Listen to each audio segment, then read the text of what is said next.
Hello, everyone, and welcome to Beyond the Ball with me, Collie. This week I'm joined by Conor. Conor, what's so funny? I could just see you higher and lowering your volume. Oh, that's not me. That's not me. That's Paddy. Oh my god!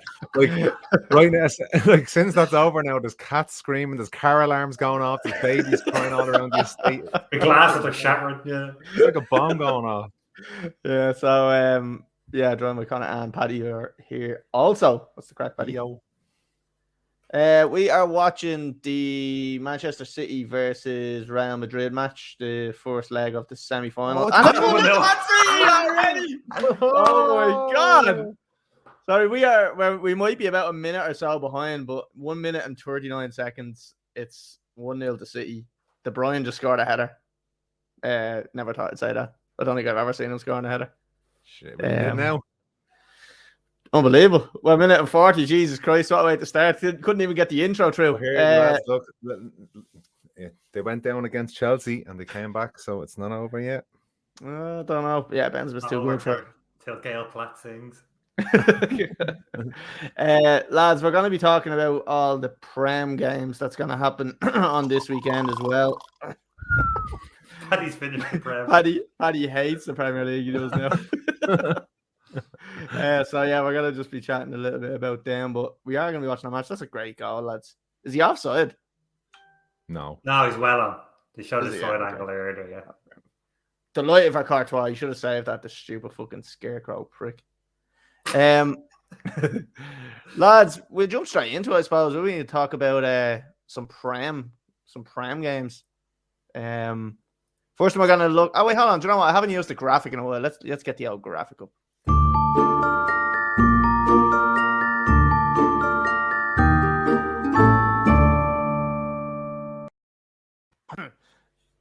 Took too much tea there. I haven't missed the graphics anyway. Sorry, that's a D. Lads, first game up. Newcastle and Liverpool. Conor, I put it in the little description of this week's podcast, and I want to get your thoughts on what's your percentage of expectation of Liverpool to win the league? Like, how much do you think there is a chance that they're going to win it? Don't say 50-50. No, it's not. It's still in City's favour, obviously, because they're the ones who have to slip up. And there's only maybe one team in City's run-in that I could see potentially being a banana skin, and that's West Ham. Mm-hmm. Other than that, they have Newcastle obviously as well the following week. I don't really see anyone else in there causing too many issues to that City side. So I would say it's 70-30 weighted in City's favour. But there's still, all they need to do is drop a point. I don't think Liverpool will drop a point for the run-in. And you think he'll beat Spurs? You think he'll beat Spurs? Yeah, he's out. Don't know about that one. But I think we said it early in the season. I thought that whoever won the game between the two sides at the start of March will go on with it. Obviously, nobody won, but City were in the driving seat. So obviously, they're 1-0 up after a minute and a half. You just can't see them. For anyone watching as well, respect the fucking captain's armband that I'm wearing. Just for the record, in case anybody didn't see that. If anybody is watching as well on YouTube, Facebook, make sure you follow, subscribe, like, and tell your mates, because we're probably the best Irish podcast you'll ever get. Don't care what anyone says. So what's your thoughts on this one against Newcastle? How do you think this one's going to go for you? Think an easy win? I think it'd be tricky enough. I think they'll kind of play the game similar to Everton played at the weekend, which was frustrating for obviously 65-70 minutes. But yeah, I think they have enough quality anyway to get the result in the end. So I'm going to say 3-1 to Liverpool. I could see them conceding. I could see them conceding first actually in this and then coming back.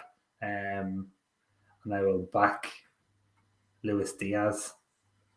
Ooh. I think I'll get a run. What a player he's been, by the way. Oh, Ederson is all over the kip in the last couple of weeks. What is wrong with him? Is he trying too hard? I don't know if he touches the ball enough. He's just one of these fellas who goes into the fucking fantasy world. Oh, I'll tell you what, this is an end-to-end game so far. I'm liking what I'm seeing here. I think there could be a good few goals in this one, lads. We never went through we never got to go through the starting lineups because literally we were in the middle of the intro and there was a goal. So, I mean, we'll have to go through them in a few minutes. So you're saying what, 3-1 and Diaz to score? 3-1 Diaz after his ridiculous touch at the weekend for no reason. The little back heel. That was disgusting. That was like outrage. There was no need for it. Also, the best thing was Alisson taking the piss out of Jordan Pickford in the last minute as well. Brilliant, and he deserved it as well. And it's the fact that it was like 30 seconds had gone by since he caught it and just like Twig was like, oh yeah, fuck, he just fell off. Unreal. It was fucking deadly. Paddy, what do you think of this one? And what do you think are Liverpool's chances of winning the league compared to City's? I'd say it's more 40-60. Right. It's a bit closer for Liverpool to win. But I do think they will both drop some points. I think Liverpool will drop points either this weekend or against Tottenham, and I think City will drop some points against West Ham. Because West Ham will be raging after the way they lost to Chelsea the weekend. Yeah. So they won't want anything like that to happen again. And you could see they were solid against one of the top teams. So they're capable of taking points. For this weekend, I'm going to go for a 2-2 draw. I'm going to say there's going to be goals from both sides. Newcastle just won 3-0 last weekend. So I'm going to go with Joelinton to score first. Do you know what I think? I think Newcastle are kind of like, you know the way we get to this stage, and I always say that thing where like, oh, this team has nothing to play for. I think that Newcastle just still have so much to play for. I feel like every single player is trying to play for a place next season. And I think that's why they're going to be more difficult to beat coming into the last few games, because usually for a team that, look, let's be honest, they're pretty much safe now at this stage. They're up to ninth. Yeah, and like usually you'd see people like just drifting off and just fucking being in holiday mode, but I think they're all playing for their spot next season. So they've only lost one in the last 5. Yeah, I mean it's not a bad return. A good run. Yeah, I think this one could be a tricky one for Liverpool, but I do think they will win it narrowly. I'm going to say 2-1 to Liverpool, and I'm going to go with Mane because he's been very good. Will we run through, lads, before we jump on to the next game? Will we just run through really quickly the starting lineups? Because we never got a chance to do it at the start. So City have Ederson in goal. Like on this graphic I'm looking at, it says they've got John Stones playing right back. Is that right? Is he actually in the right back position? Him or Laporte, surely. Yeah, but like Laporte's left-footed, so I wouldn't have thought he'd be there. Ruben Diaz, Laporte, Zinchenko. Then in midfield they have Bernardo Silva, Rodri, Kevin De Bruyne. Then they've got Mahrez, Jesus, and Foden. Lads, what about Jesus? I can see John Stones stepping out there right foot. So yeah, fair enough. What about Jesus? There's massive talk of him leaving this summer. And Arsenal are one of the favourites to pick him up. Think that'd be a good sign for Arsenal? Great sign. He's a quality player, isn't he? Handy footballer. Yeah. Like, but he's not going because City want him to go. He's going because he wants to go. Because he doesn't get enough games. You know, and that's comes in. And if City don't want to lose him, it proves he's a player of City's caliber, which is world class. So any team that gets him will be lucky. Look, like you were saying there, Conor, about Haaland coming in. Still, again, it's all kind of hearsay, as they would say in the Johnny Depp trial. That sounds like someone who's sweating for him at Chelsea still. I'm still praying. I'm just like, please sell the club and free up 75 million to at least give him the opportunity to come to us. Like, but what do you think of City next season if they do get Haaland? Kind of, what do you think? Do you think he'll fit into Pep's system? I mean, he's not going to be an outcast, but does it strengthen them? 2-0. It's 2-0 to Man City. And the man we were just talking about, Jesus. Jesus scoring from across. He nailed that one on. Nailed on. I should have said it better than that. Ruined it. Yeah. Fuck. So 2-0 to City. That was unreal. Like, I wasn't expecting that in the first 10 minutes. Real Madrid are a pushover side anyway. I don't know how they got that far. Ancelotti's not happy. His eyebrows up higher than ever. His one single eyebrow is up very high. I was wondering what the fuck's going on here. Really, let's say if you can smell what Ancelotti's cooking. So I want to see what happened here, because did the defender make a fuck up, or was it a good touch by Jesus? Onside, well onside. Oh, was he off? It's a good touch by Jesus. He gets a little bit lucky, doesn't he? Yeah. It's the Laba, is it? He was caught sleeping in his Laba. Hey, go on, lads. That's a great goal. Got a little bit lucky, but look, you fucking take them. Haaland going to City. Sorry, Conor, what do you think? He suits it or no? He's not going to make them weaker. I don't think he's going to make them this infinitely stronger. So I think what they have at the moment with now centre forward works for them. And it kind of gives them that fluidity where they can chop and change. If Jesus wants to float out wide, he can float out wide and Foden can come through the centre, or Silva can come through the centre, or whatever it is. I don't think you get that same flexibility with Haaland, but obviously you get an out-and-out goal scorer and a fella who's just there to score goals, put the ball in the net.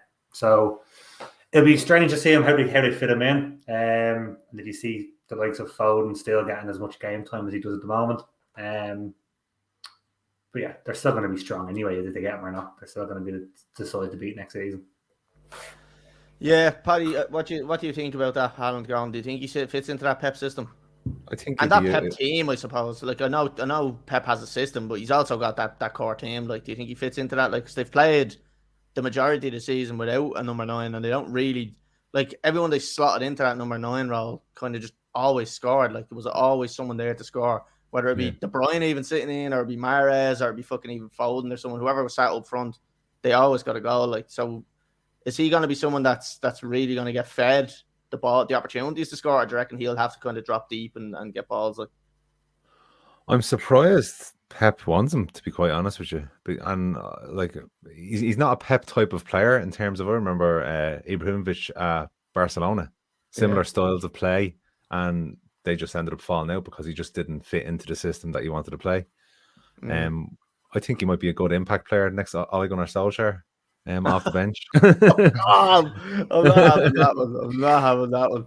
That's of course, he'll be a machine. Like, if you look at this, I was looking at Monday Night Football. I was actually looking at a video from it tonight with Jamie Carragher doing analysis on the strengths and weaknesses of Man City and the run-in, the whole shebang. And one of City's weaknesses compared to Liverpool is the goals that they scored, and he will fill that gap. There's still not a massive amount in it. But Liverpool did definitely have the edge in the analysis, and I think Haaland will bridge that gap. Yeah. So God help everyone next season. Comment in there from Sibonello Sevilla. Love the name. How are you guys? Yeah, we're good. How are you? So yeah, how you doing? I really think that if City get Haaland, they're gonna be a massive fucking threat. Like, I actually think, like, a massive threat. They're top of the league. They're tuning up in the Champions League semi-final after 10 minutes. No, I mean, it's a massive threat to, like, kind of destroying the league. And, like, Liverpool, like, I don't think Liverpool will be as close if they were to get him. Like, I don't know why. I don't know whether it's because he will bring so much, or else I don't know how like he's going to change the whole way that City play. And it could turn it to the next level, which at this stage, is there even a fucking another level you can go for? Then he might come in and it might take him a season to settle in as well. You know, he mightn't hit the ground running straight away. Yeah, it is true. And we've seen it. What touch that is. Oh, good ball. Jesus Christ. These are getting peppered. Foden, I tell you what, Foden is unbelievable. What a player. Yeah. Like, I remember, was it 3 years ago?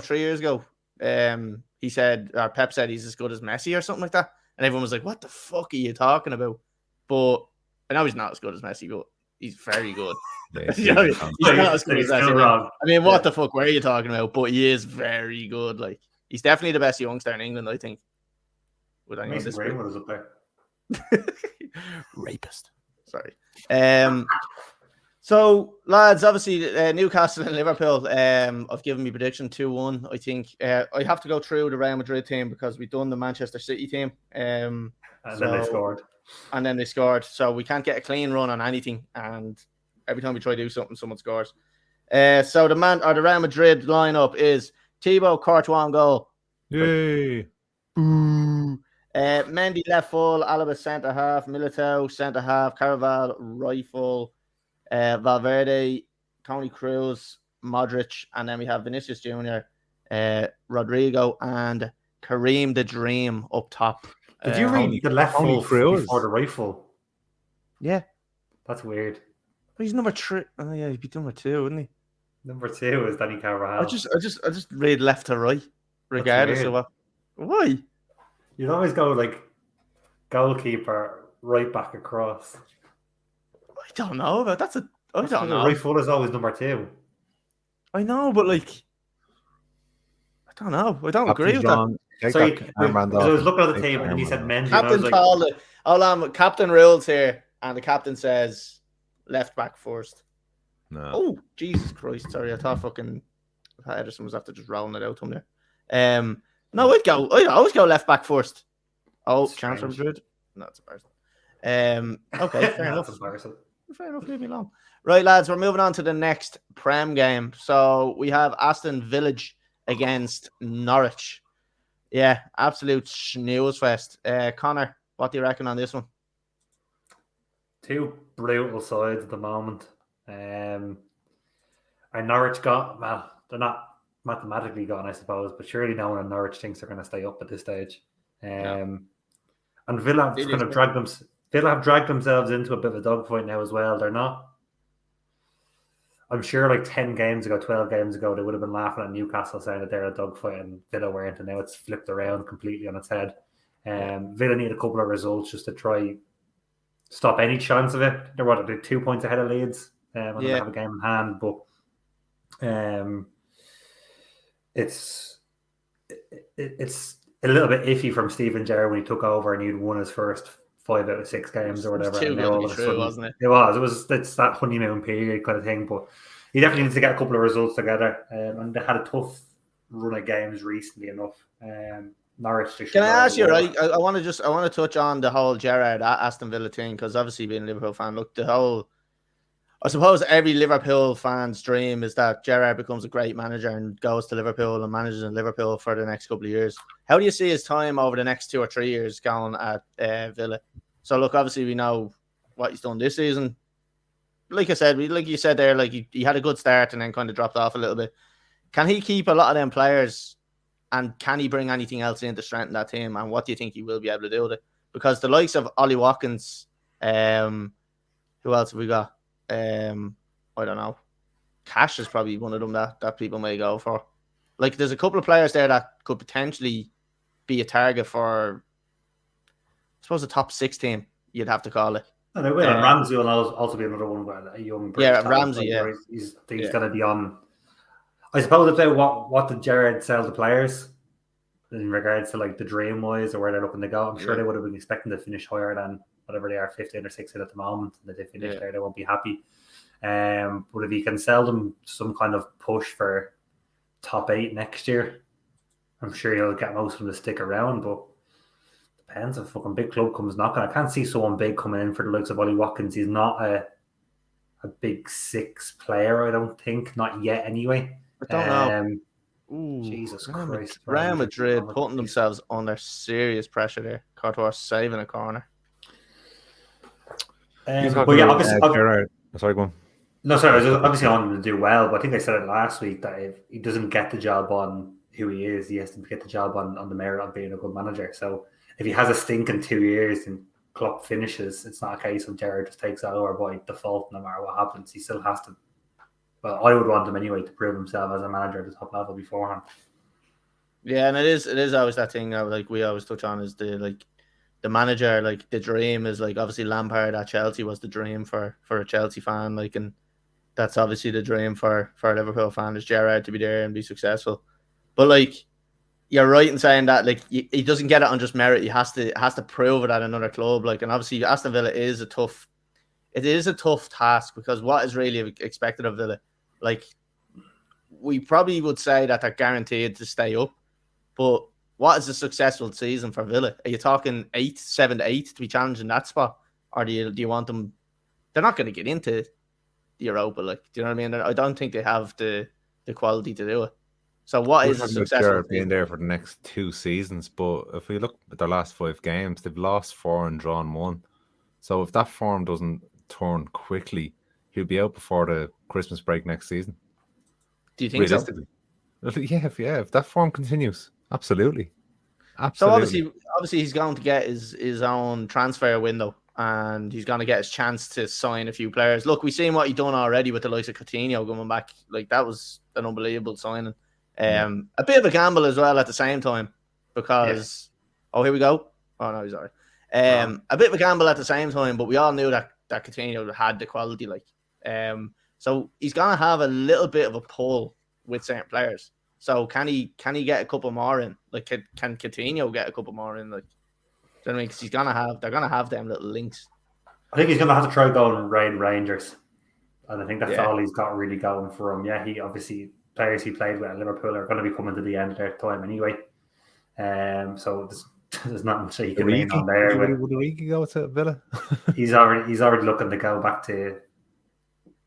He's gone back to France, Milan or Spain. Yeah, he's already gone. Basically, he's already out in the summer, pretty much. Right. Maybe a good signing for them though. He would be, yeah. Especially when they play against Everton, just bring him on. Yeah. But just a quick one for anyone that is watching. If you are watching YouTube, Facebook, and Twitter, just make sure you hit subscribe and follow us, because we'll be doing a lot more of these watch-alongs and loads of other shit over the next couple of months. Sorry, Connor, just jump across here. Cheers. I don't even know what I was saying. Good. So look, lads, what way do we see this one going? Obviously Norwich, the yo-yo club that go down and come back up every season, just for seems like they do it on purpose. Delia just fucking loves a bit of cashola. Delia loves going down. You've heard it here first. Delia Smith loves going down.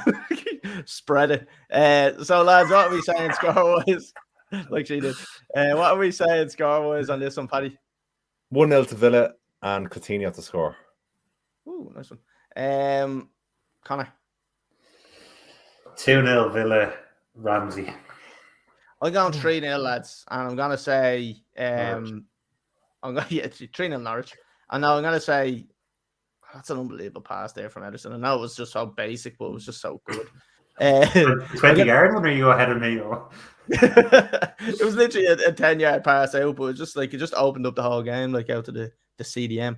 I'm going 3-0 to Aston Villa, and I'm going to say Ollie Watkins to score two goals. Lads, we're moving on to the next one. Southampton and Crystal Palace. Paddy, what is your thoughts on this shambolic fixture? There's a couple absolute stinkers, and this is, in my opinion, probably one of them. Yeah, Southampton didn't have a great result last. Palace drew. It's just a bit of a bore fest. I haven't got much to say on either team, except that Vieira could be gone at the end of the season. He seems to have done a good job considering how bad Palace were before the start of the season, how many players they were losing. Beat City twice. I thought you were saying he was going to get sacked, and he was like gone at the end of the season. They've been doing well, and I was so confused. I think a club might come in for Vieira. I think he's impressed this season with what he's done there. But for this game here, I'm gonna go. Sorry, are you saying Arsenal are going to come in for him? Oh, hello, City, you made a massive fuck up here. Oh my God! Is it the post? No, it's okay. It's all right. It's offside. It's offside. It's offside. Hit the post, but it's offside. And you fucking hell. Arsenal? No, I don't think. Arteta will get another season. Yeah, sorry. I thought you had said Arsenal are going to come in from. Do you think a bigger club are going to come in from? No. But I'm going to go for a Palace win here. I'm going to go for 1-0. I'm going to go for Zaha to win, to score. To win. Connor, what do you think? Do you agree? Sorry, do you agree with Paddy on somebody coming in for Patrick Vieira? If someone was free and looking for a manager, yeah, he'd probably be worth a shout. But again, I can see him sticking around for another year or so and seeing what he can do. 3 on 1 here. 3 on 1. He's missed it. Absolutely missed. Absolute sir. Mahrez on his right foot. Oh, he's gone mad. He should have squared it. Yeah. It was never the best option, was it? Especially he's on his right foot.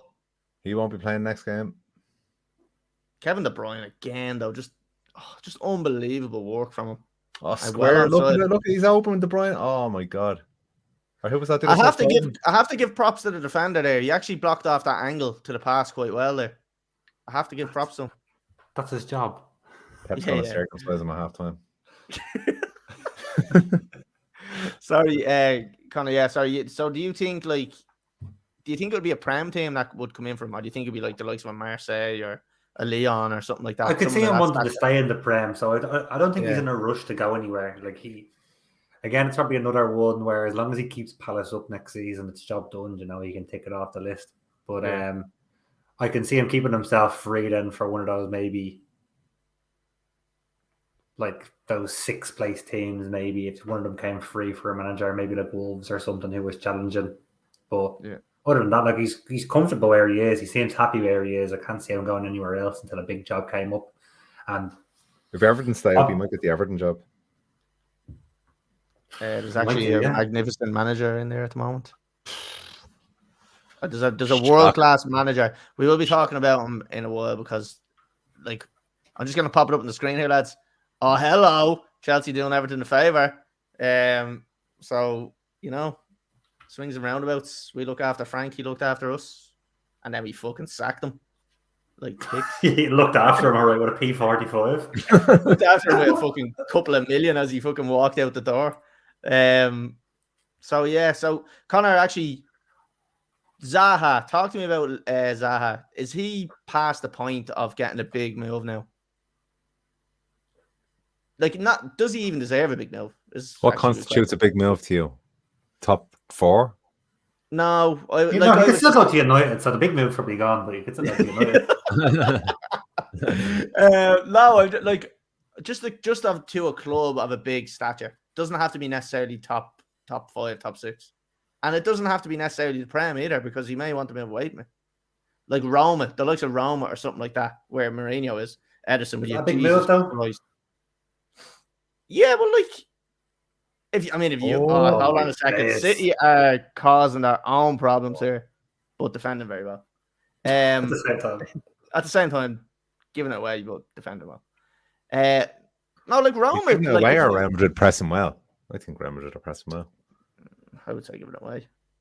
I would say Man City are depressed. Here's another chance. Here's a goal. Oh, what a ball from Kevin De Bruyne.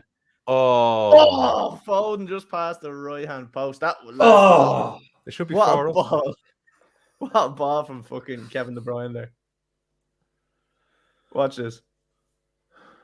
Kevin De Bruyne. It's a strange name. Come on. Chelsea shouldn't have got rid of him.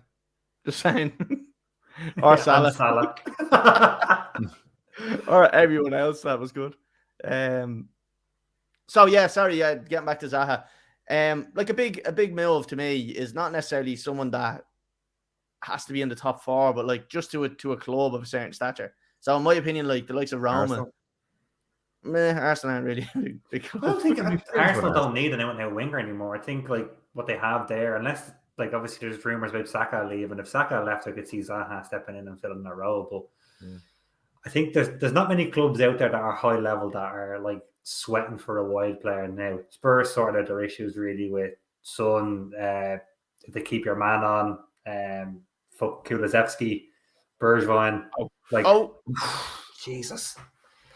Scored a header. There was a time about 4 years ago where every club needed a winger, and that's when his price went up. And I just don't think there's that need anymore. There was always it was always the most sought after position, wasn't it? That out and out winger. But now you kind of want the number 10. The number 10 is nearly the most effective position on the pitch, or actually a CDM, a defensive midfielder. Like the two of them are now with the modern day, I think, are probably the two of the most important roles rather than an out and out winger, because all your wingers cut inside now. When do you ever really see a winger going down the line and crossing the ball in? Like it rarely happens anymore. The role has changed. So in my opinion, fullbacks are doing the old winger role now instead. They are. Good comment in there, Collie. Yeah, sorry, I'll pull it up on the screen now. Andy McNulty says Zaha reacts like he's just discovered tackling for the very first time. The disgust and shock on his face when anyone goes near him. It is actually true. He's a great player, but he's probably better being in a big fish. That's true because that's one thing I always notice with him when he gets tackled. He always looks up and he's like, the eyes wide open. He's like, as if like he's looking at himself. What the fuck was that? Like, that's brilliant. That's brilliant analysis there. You should be on Sky Sports, Andy. Fair play. That's really good. Don't encourage him. He'll fucking try. So we're saying that Zaha has missed the boat on the big move. I think so. Yeah, really maybe big. not Big, big bigger than Palace. Yeah, bigger than Palace. He could definitely get a move.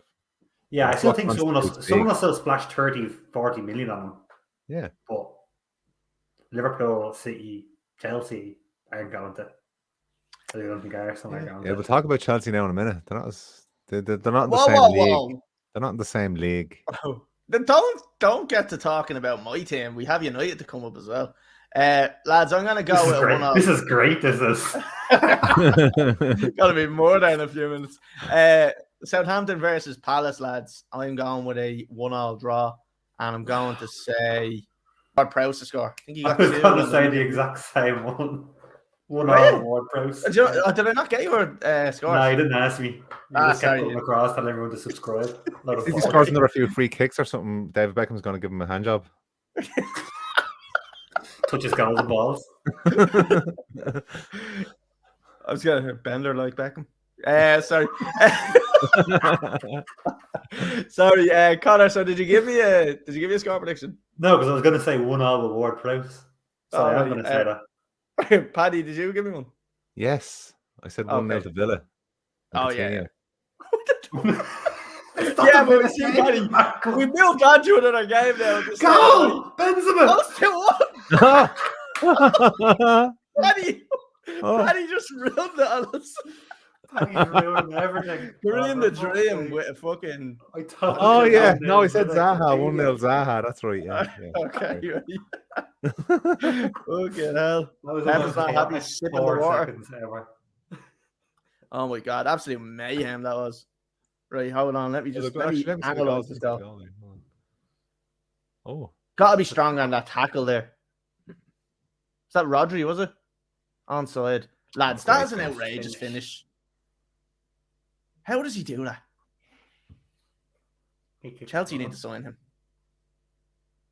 Oh, it's just so sexy posting in. Oh, that's disgusting. That finishes. Right, we're moving on to the next game, lads. The mouth is watering at this fixture. The mouth is absolutely watering at this fixture. I don't know if I can contain it. Lads, Watford and Burnley, probably the shittest fixture of the season. Do you know what? Actually, this actually probably isn't the shittest fixture of the season, considering what's going on down there. Paddy, what way do you see this one going? Do you think this will be relegation? Whoever loses? That's a bit. If someone does win, it could be a draw. But I do see Burnley winning because they've been on a good run now. A bit of a good run. Decent, not good, but average, okay. At the same time, fuck Burnley for sacking Sean Dyche. But it seems to be doing the job. Something's changed. Yeah, definitely. You know, sometimes it's just you want a reaction before the end of the season because you don't want to go down, and like you're talking about multi millions of euros, like so you can't kind apparently of. He got a fucking is it a 10 million payout or something when he was pictured on the fucking piss the week after he got sacked. He got sacked on Thursday. He was out on the piss on the Saturday, absolutely slaughtered on the town. What a fucking terrible he was. Yeah. Classic. What a legend! Like, will Everton get sucked in? Everton still have a game in hand over Burnley. But if Burnley keep winning, do I see? I'd see Burnley winning more points than Everton before the end of the season. So I think Everton will go down. Watford now, I think, they'll be gone as well. And Norwich. So I think Burnley will be safe. With this game here, I'm going to go for 1-0, and I'm going to go Rodriguez to score. Okay, Connor, what's your thoughts on this one? Boring out the fair. I'm going to say 1-1, and do you know what? I think I gave this a fucking bad rap coming in. I think this actually could be a great game, just for what it means. Like, I don't think. Because we're doing a watch along, we have like 2 hours of content to fill. We just look at this game and go, 0-0, whatever. Let's move on. Yeah, exactly. Yeah. Now we have to do like proper analysis and all. I'm expecting screens where I have to move little like figures around and all. Hold on a second, just move that. Hold on a second. I'm just gonna move this, Paddy, right? Just move it over there. I gotta move that back because that was weird. So Connor, sorry, what did you say? 1-0 to Burnley, was it? 1-1. Oh, 1-1, okay. Lads, I'm gonna go with a 1-0 win for Burnley. I think, Paddy, you said it. I'm gonna go with an OG. I just think it'll be. I just don't think anyone's gonna score. That's a real water answer because you can't name a Burnley player. Well, I mean, I could go Tarkowski with an overhead. I mean, if I was going water, I'd be saying there's going to be a throw in on the 16th minute. It's going to get thrown in. There's going to be an indirect free kick. It's going to be laid back, and there's going to be a goal from it. That would be how accurate water goes there. Lads, we're moving on to the next one. Wolves and Brighton again. Absolutely shy fixtures this week. Connor, nothing to play for really for both of these teams. How do you see this one going? Yeah, I thought Wolves had a little bit maybe to try to get into the what you call it, the conference, the Europa Conference League. I suppose I've kind of just wrote that off, yeah. But they've been fucking brutal in the last couple of weeks. And they're just, you watch them and I can't think of where goals are going to come from. They're like, the only thing is you're looking at maybe coming from deep a little bit more with like Don Decker or something. But other than that, they've been so poor. The last time I was on here and I said that Brighton were poor, they went on and beat Arsenal and Spurs in the same week. So I'm not fucking saying that again. So yeah, nothing game. I'm gonna say 1-1. Oh, but look, you just gave me shit for saying this was a nothing game, and then you just went, "It's just a nothing game." Yeah, no, but again, it is nothing game. You're right. You said the fixtures are shit this week. They are shit this week. Neither of them are playing for anything. They're both safe. I said I thought Wolves would have been challenging, but the last 2 weeks they've fallen apart. They have a game in hand, though. Don't forget the game in hand, because if they're 3 points behind West Ham, they have a game in hand over them. To play against each other as well, don't they? Ooh, spicy. That'll be a spicy one. Spicy as they fight not to get conference football. Yeah, neither of them want it. So it's like the episode of South Park where they tried to lose in the baseball. Yeah, they don't want to play anymore. But I don't think someone like Wolves would survive at that level with regards to like squad depth and stuff. Yeah, they'd be happy to be there, but if you go through like the qualifier games for first and then you have to get into a fucking group stage, like I'm sure they'd either want to win it or they'd want out of it quickly. They don't want to get to like the last 16 and be fucking dragged through that in March trying to fucking compete in the league as well. Do you know what? I probably would have said they would have been all right if Nuno was there a couple of years back when they had a very good squad. Like I said, I probably would have said like they may have gotten away with it then, but they've lost a lot of players since, and obviously Nuno as well. So, I don't think they'd last pissing time really with all them fixtures, like in terms of squad depth, as they're saying. Like, yeah, no, it's like if you look back on like the Jota and Raul Jimenez before he fractured his skull, like Giammattino and stuff like it. Yeah, it was a different Rui Patricio and goal. It was a different side, but just not that. I can't see where goals are going to come from them for the running. Like, so as I said, I'll go 1-1. Who I'm like at the moment, he's stepped up again, is Danny Welbeck. So I'm going to back Welbeck to score. He's been playing well. He hasn't scored that many. I think he scored 3 in his last 4 or something. Before that, he was obviously struggling, but he's actually playing better now as well. He's getting involved in play. He's playing a little bit deeper. So 1-1, I'll back Welbeck. Nice one. In fairness to Welbeck, he actually does work hard, doesn't he? Like for someone that's like not the best striker in the world, like he does put in a bit of work as well. So, that's going to a credit to him. Paddy, how do you see this one going? I think Wolves will get the win. Villa 1-0 Coutinho.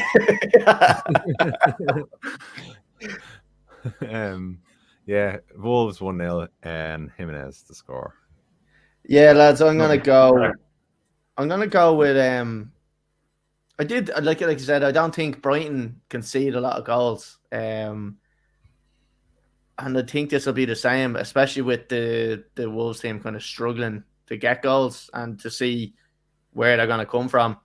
I'm going to say I'm actually going to say 1-1 because I do think they will score. And I do think they will concede. Brighton have conceded 5 in the last 2. Who did he play? There were the 2 top teams already. City. Southampton. And who was the other one? City, yeah. And when did he score? What score was City? 3-0. Well, look, come on. Do you know what I mean? Do you know what I mean? Like, give us a break. So I got 1-1. I'm going to say Mopay to score. Lads, on to the next one. Decent one. Finally, we get a half decent one. Leeds and Man City. Lads, look, obviously, fucking Leeds turned into a bit of a shit show, sacking Bielsa, and now they have your man in who is fucking basically Ted Lasso. What's your thoughts? Is he going to be there for next season? He hasn't signed a long-term contract, has he? I don't think so. I think he's only taken over as caretaker. So who do you think steps in as manager in Leeds? Who do you think are good options for Leeds there? I think if he keeps them up, I can't see them going anywhere else except trying to at least offering them a contract where he takes or not is another thing. But Vieira. like Vieira. There we go again. I know a backward step. Yeah, I can't see them if they stay up not offering him the job. They said whether he takes or whether he wants to kind of go back to Germany and fucking try to get a job there again. But if he wants it, I'm sure he'll be offered it. That was his job. That was probably his only job and his only objective. And if he gets it, why not? It was a massive objection. Hearsay. Yeah. So, how do you see their squad development as well? Are they going to lose a couple of players, or do you think they're going to hold on to everybody? Like how much? How much do you think their transfer budget is also going to be there? Like, I think there's a few key players in that squad. I think holding on to players will be as important as getting new ones in. Yeah. Obviously, you look at the likes of Rafinha and stuff. It's going to be hard to keep him, isn't it? Big money move. Calvin Phillips. Yeah. Who obviously been plagued with injuries this season, which won't help his stock price, but obviously sought after by the bigger clubs. I know we talk about did Zaha leave it too late to get this big money move? I think they're the players who will look at it and to move on. So I think holding on to them will be like holding on to Calvin Phillips. A fit Calvin Phillips is as good as making a new signing, I think, as long as obviously they can keep him fit and they can keep him playing week in, week out. And what do you think about Bamford? Look, obviously this year absolutely riddled with injuries, but the year before he kind of showed a bit of class and was scoring goals. Is he somebody that they need to, I suppose, get him back, get him fit, and really focus the team around them, or do you think there's better options? I think Bamford is going to be the one who loses out without Bielsa there, because obviously he was about work rate and working hard. Bamford was lazy until he went to working with Bielsa. Yeah. He said it himself that he wasn't fit enough. Yeah, he didn't value the work rate. Bielsa drove him into that mentality, and Bamford excelled with it. I think losing him, I don't know, does he lose that discipline? Does he lose that kind of drive himself? He's not being pushed by his gaffer to work as hard. And that's right. He got a lot of his goals. He probably would have got 30-40% of his goals from winning the ball high up the pitch, either winning a penalty or dishing the ball to somebody else. And in fairness, although he would I'm not going to just say it was Bamford that done that, but it was a team press nearly. And dangerous spot here. Sorry, penalty spot from a dangerous spot. Oh, he said penalty spot. I was like, that's a penalty. Yeah, so no wall. There's a free kick here with no wall in the penalty spot. Direct. I was thinking, that it was more of a Bielsa tactic that they could get with kind of Bamford pressing up high with everybody else pushing along with him. That's why it was so effective, and obviously he's had to kind of adapt now to that new manager system. It'll be interesting to see what kind of happens to him. Paddy, what's your thoughts on Leeds this season, I suppose, and coming into next season? Have you been disappointed with them this season so far? Say that again. Sorry. What the porn? Leeds, are you disappointed with them this season? Or? Yeah, considering how they were last season, but I suppose they turned into one-trick ponies. That's everyone figured out how to beat them, and Bielsa, people were saying he was treating them fairly. I don't think he was treating them fairly. I thought he was given a lot of time. You love sacking managers unless it's your own, Paddy, don't you? Good team. What? Did you love sacking managers unless it's your own? I don't love sacking managers. What did I say Gerrard about Carr get the finger out, he'll be gone. Bielsa had loads of chances, gone. All you They got to did, Solskjaer. like, No, but the they were culture, getting the relegated. culture. Once you're into relegation, like zone, you have to be getting the sack. You know, from the start. You know, you're not far off that. Yeah, we're not that far off Chelsea. This is what I was about to say in a while. We're not that far off Chelsea, and we're not, like, considering how bad of a season United have had.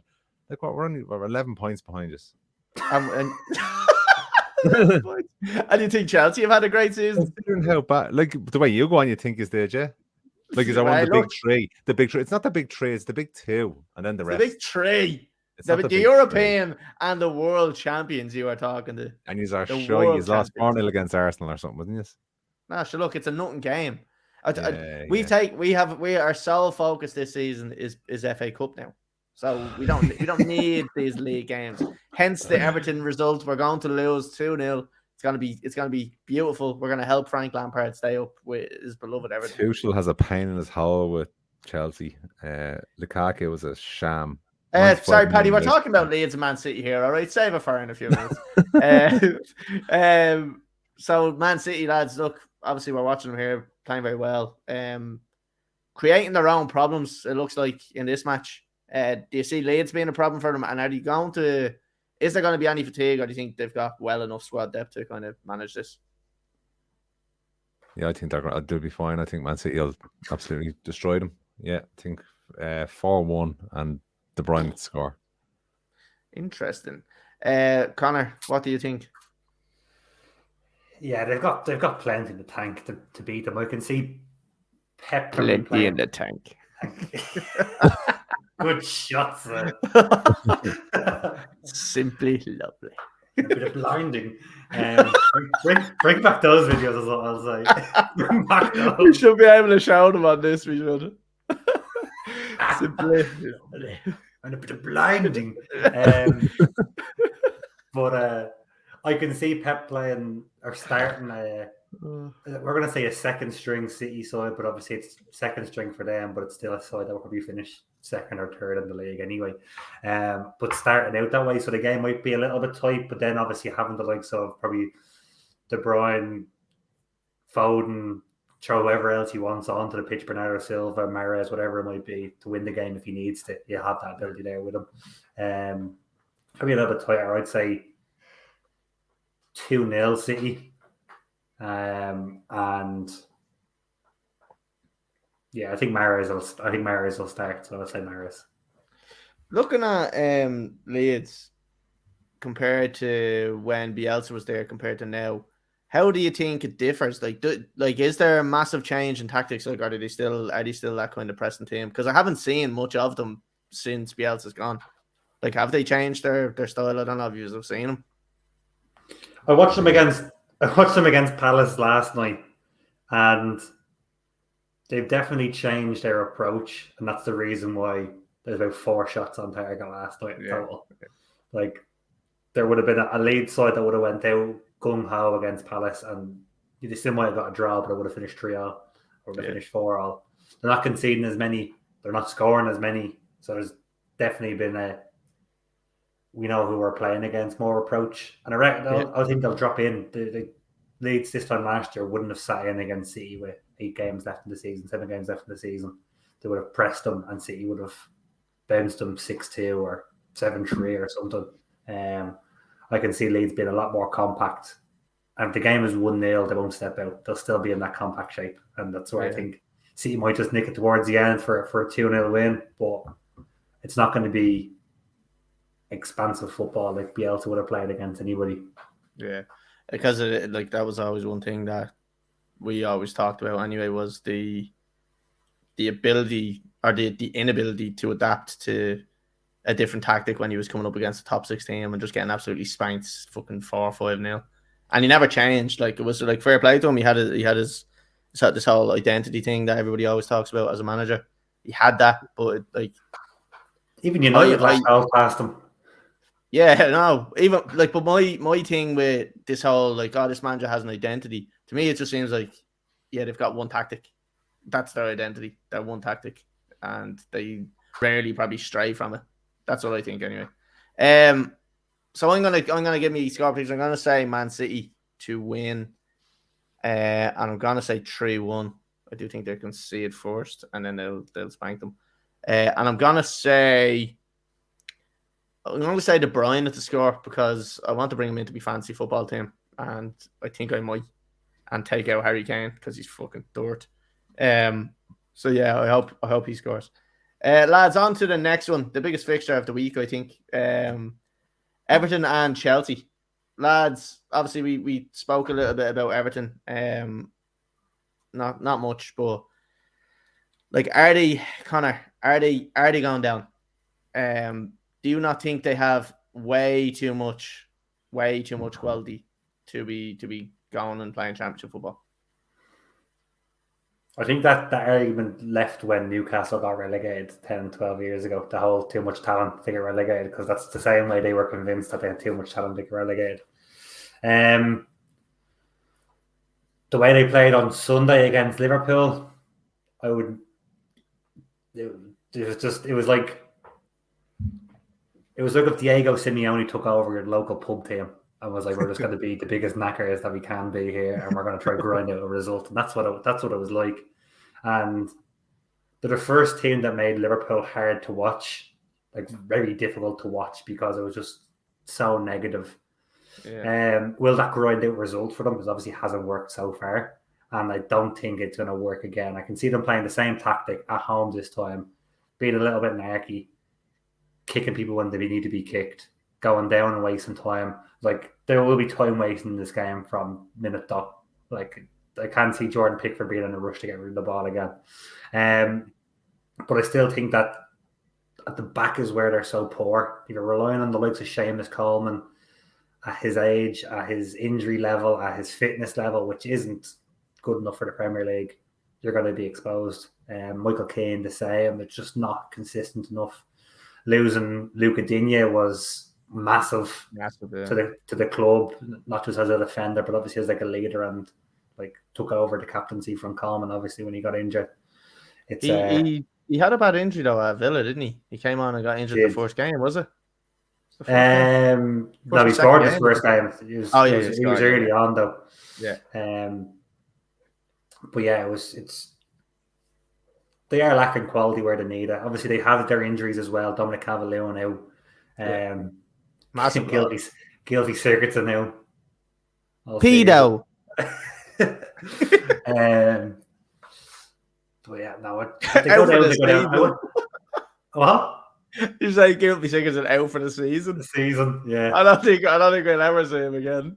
No, probably not. Yeah, FC maybe. I want Burnley to go down, and I want Everton to go down, but I can't have both. I don't think, because Watford and Norwich are too far off the pace. So, why do you want Everton to go down? Is it a Liverpool thing, or is it more Frank Lampard and you'd get to take the piss out of me thing? I don't get to take the piss out of you. I actually wanted Everton to stay up until I saw how they played on Sunday, and it's just, if that's going to be their approach for the run-in about. But let's be honest, right? Lampard is going to have to change tactics massively to play against a team like Liverpool. Like, they have to play. They know they're not going to win the game. I think Lampard's not stupid. He knows he wasn't going to win that game. But if you can scrape a draw, that's a great result. Yeah, but there's been very few blowouts in the Merseyside derby over the last few years. Like, you look back on like Origi scoring in the last four games, has scored goals in the last 5 minutes and 2 of them, like, to win the games. So they're not exactly blowouts anyway. Anything could happen with those games when. Yeah, the joy of a derby, like, that's what it was, and they took it away a little bit. And I reckon if they had pressed a little bit more and it had been on the front foot, like Anthony Gordon, whenever he got in behind, was causing carnage. Yeah, and if they had been a bit quicker to let him go, because again, we say Alexander Arnold was too high up, he wasn't defending very well, as it's happened before and will happen again. Yeah, they would have got more joy out of it. But the fact that they didn't even want to give the ball to the person who was causing issues was bizarre to me, and it was horrible to watch. And I've never celebrated a goal as much in my life as when Liverpool got the first, because it was just horrible. It was so horrible to watch. So fuck them. Yeah, I would love to see them there. I'd hate to see the Merseyside derby disappear for a season. Yeah, that's one thing I was going to say there. That would be horrible. You need it. But if that's going to be the approach to try stay in the league, is to look. I think desperate times at the moment. I think for Everton, where that was a desperation move from Lampard, and that's genuinely all I think that was. It's just an overly cautious approach to a game he really believed he wasn't going to win. I know, like, yeah, you're saying, yeah, it is a derby, but if someone says to you, right, you can go and you can play. You can go and do what you want, fucking go and attack, go and fucking throw football or throw tackles in. You're going to probably lose that way. If you can go and be a bit more calculated and calm about it, there's probably a higher percentage. There's nothing calm about it. No, I know. But what I'm saying is in terms of, like, when you see other previous years where, like, fucking 2-4s flying in everywhere, like, I don't think there was a need to do that. I think, like, do what you can. If Liverpool score, then try do something, but hold off for as long as you can. But the diving and stuff affected them negatively. Like, they should have had a penalty at the start of the second half. But because Richarlison and Gordon didn't get up off the ground for the first half, it didn't go their way. Like, I'm convinced if they stay on their feet in the first half, that's a penalty. And they go 1-0 in the game. Like, it is a penalty. Do you not think VAR should be pulling that back? I think I went to VAR, but it's one of these things that's not, I don't know, is it not clear and obvious? I don't understand how it works anymore. So I hate this with VAR, that they rarely pull stuff back really like that. And like if a ref hasn't given anything, they'll pull it back and give it straight away. I don't like that. I don't like the way they do that. it's those ones that are subjective. I say it's a penalty, someone else says it's not a penalty. They're not going to change the on-field decision. A handball is a handball if it hits someone in the hand, or an offside is an offside if someone's offside. But I don't agree with it. I still think it's a penalty, and the referee should go have a look at it. And if he stands by his decision to say, no, it's not a penalty because X, Y, and Z, well then, fucking happy days. He's made a second decision on it. But by VAR not even saying, I think he's leaning into his back. Go have a look. Yeah, I just don't get it. Do you think we should be allowed to hear what people on VAR, like the communications between the ref and VAR? Maybe like not the communication. Maybe not the very well. Maybe not the communication, but since having this discussion not too long ago, I do think good, bad, or indifferent referees should be open for interviews after the game to come out and if he's the reason I said this is because no one wants to talk to a referee because they're having a fucking unbelievable game. Nobody wants to hear that. It's not good TV. But if it's a requirement of where the referee gets interviewed for every game, no matter what happens into it, and we always hear from them, and we always it's all about the money, isn't it? This is a decision. This is how it worked. This is why I gave it, whether it was good. And then obviously those bad ones as well. This is the reason why I didn't get the penalty, because it was side to side, or it was shoulder to shoulder, and then he got in behind him, whatever it was. So do you think they should be like kind of made to jump in on the press conferences after for 5 minutes maybe? And if there's any questions, like I mean, he could have a great game and come into the press conference and people just say, okay, how did you feel about that game or whatever, and then he'd be just like, oh yeah, it went very well, blah blah blah. But then you kind of just keep doing that, but then you get that one moment where a ref has made a fuck up and you can kind of call him in and go, okay, justify yourself on this one.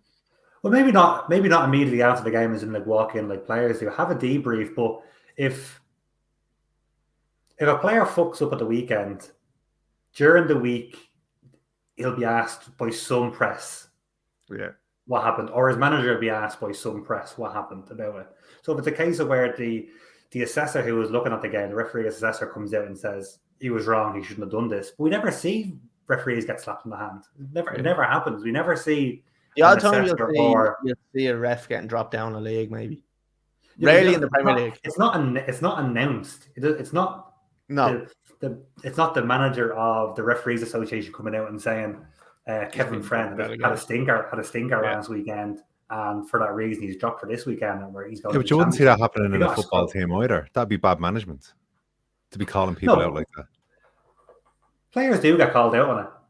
The managers are told then that it's bad man management because you shouldn't be doing that. Like all the best managers ever would never call their squad out. No, they don't call it out. They're still asked the question. We don't get the questions asked. No one goes to the head of the Referees Association on a Monday and said, thing was shite at the weekend. Explain why. He can defend them if he wants. That's fine. But we don't hear anything from them. But we don't know the internal processes now of the. I'm not saying we do, but I'm just saying if you want some more clarity, that's what's going to happen. What I think you see more commonly than someone getting relegated to the league maybe will be like getting relegated to fourth official, where you're on the side. Do you know what I mean? I've seen it with Mike Dean a couple of times where he has had a bit of a controversial game, and then the following week he's standing there with the board or he's on the sideline. That to me I think is a bit more common, but it probably goes like you're saying there, Connor. It's not announced. Like nobody knows that that's the reason. If you could get somebody to come out and say, look, Mike Dean's on fourth official because we weren't. But that just adds more pressure to the referee. Think about it. Like you've been demoted and it's public knowledge that you've been demoted the week before. Like you're going to make more mistakes then, or you'll be more prone to making mistakes the following week because of it. They shouldn't make these big game mistakes. They literally have a fella who can watch the replay as many times as he wants and tell them what they want. They don't use them enough, or they don't use them well enough. This is the problem. Yeah. We're not saying you think they should use VAR more. No, not more. Use it better. Like but it's only the second full season in, of course. We have this discussion about the weekend and Everton should have been. Well, this season is much better. Went to VAR. Last season, VAR never looked at it. Yeah, no, but this season looked at it, never last season. It's an evolving process. Like it is getting better. It is making the game better. Like those decisions are less likely to be bad ones as opposed to last season. Even if they notice some things that are slowing up the game or making the game bad, at least now that's been eradicated. The whole handball thing, that's been gotten rid of. So they're acting quickly enough. Maybe not as quick as we would like, but it is improving. And I think next season it'll be better again. I think the real referees aren't paid enough. Like if you're thinking about like publicly making them talk after the games after they've made a mistake, that's like PR training, media training. Like, and then like lots more money, and like, and it should be like with the stature of the games they're reffing, they should be some sort of accountability there if they make a bad decision, absolutely, even to discuss it, but to hold them to account publicly and then demote them or punish them the following week, I think would have a negative impact on that referee. I don't care if it has a negative impact on them. It's their job, Paddy. If they keep making mistakes, they shouldn't care. But if I keep making mistakes in my job, I get sacked. Yeah, if you keep doing, if you keep doing it. If one of these referees kept doing it, well then, they probably would get demoted. They don't though. How many times have we seen or come across a Mike Dean farce that's after happening? When was the last time he's reffed in the championship because of it? Never. Like he doesn't get that because of who he is. Like that's. There's problems behind it. I have no problem with people making mistakes as long as people can come out and own up to a mistake. They don't own up to mistakes. Mike Dean shags chickens anyway. He does. Just throwing that out there. But the whole like the VAR, Paddy, you're saying like that accountability side of things. Do you not think that's been completely taken away because of VAR? So there is no accountability now for that ref because he has VAR. So now it's a whole. Like, who is VAR? Like, we know it's a group of refs, but why are we not saying, right, like, sometimes we get the odd thing, fucking Mike Dean's on VAR this week, or he's in the VAR room, whatever. Why are we not seeing more from VAR, or else having VAR explain their decisions? Because the whole thing is taken away from the ref. And I've seen... But the VAR decisions are black and white, aren't they? In terms of, if there's a clear and obvious error, the offsides, there's the computers there to generate it. It's not like a split-second decision. The whole reason the VAR is there is to take away I suppose, the human element of it, and then to add, technology to assist the referees. I don't like the way they do. The first thing I think is they need a massive rewrite on a lot of the rules to accommodate VAR. But that's happening year on year. That's what I just said a while ago. Like last year to this year, there's been some massive improvements, and I think it will continue to go like that because there's constant. There's a chance. Sorry, we're in on goal here. Off the line! Oh my god! It's not dead yet, though. Oh, that was Conor. Who was that? Mahrez again. But wasn't it Foden had missed the rebound? Cleared off the line. Foden was on the rebound, yeah. Who cleared it? As good as Messi. Who said that earlier? Came out very fast. In fairness, he got Carvajal, was it? Carvajal dropped back onto the line. So off the post, comes back out. Yeah, Carvajal, wasn't it? Yeah. Actually, do you know what? Quite a controlled finish there from Foden. Just a very good position from the defender. I Sorry. thought we were going to take half time off. I was going to go get a beer at half time, and you fucking kept talking go get one now. Go get one now, sure. It's an hour watch along. So, so Paddy, sorry, I'm going back to the VAR thing because it is definitely something that is massively kind. Like you were saying, it is progressing each year. Like, what do you say? What do you think at the moment? Like, you obviously think there is issues with it. What's your biggest flaw with it at the moment? Look, I'll be honest with you. Like, you have been sitting here and slating referees saying that they should be accountable, they should be coming out. Absolutely, but it should work both ways. Like, I think the abuse referees have gotten. Yeah. I'm going to play devil's advocate here, and I'm going to stick up for the referees. Like, if you look at all like the pressure from the teams around them, like constantly. Atletico Madrid is a prime example.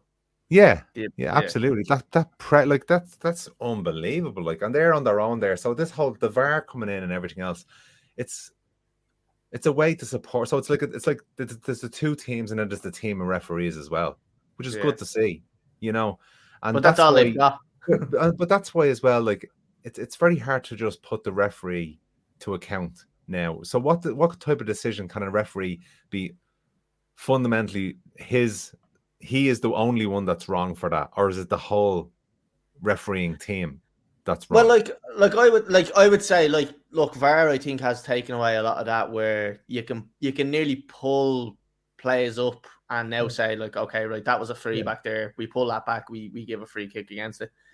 My issue with it now is like this whole thing of the start of the play. So say there's a foul, and then there's a little bit of a break from it, and then there's another kind of attack. Like, that ref has to give that foul. Can't wait to, like, he has to give that foul at the right moment. If he doesn't give that foul, it goes on to the next phase of play, and that foul has been forgotten about, and then all of a sudden they go up and they score. So them type of decisions, or them type of decisions would be the ones that are they not doing that to really get the game flow better? Yeah, like it is to try let the game flow better, but at the end of the day, VAR really isn't letting the game flow better. I think this whole thing, the offsides, where they're not putting the flag up and they're allowing it to run 30 seconds before a flag goes up, is absolutely madness. Like, anything can happen in now 30 seconds. But what if the linesman got it wrong and the game stops? This is why they're doing it. Yeah, there is marginal decisions. You can't do it for one and not do it for them all.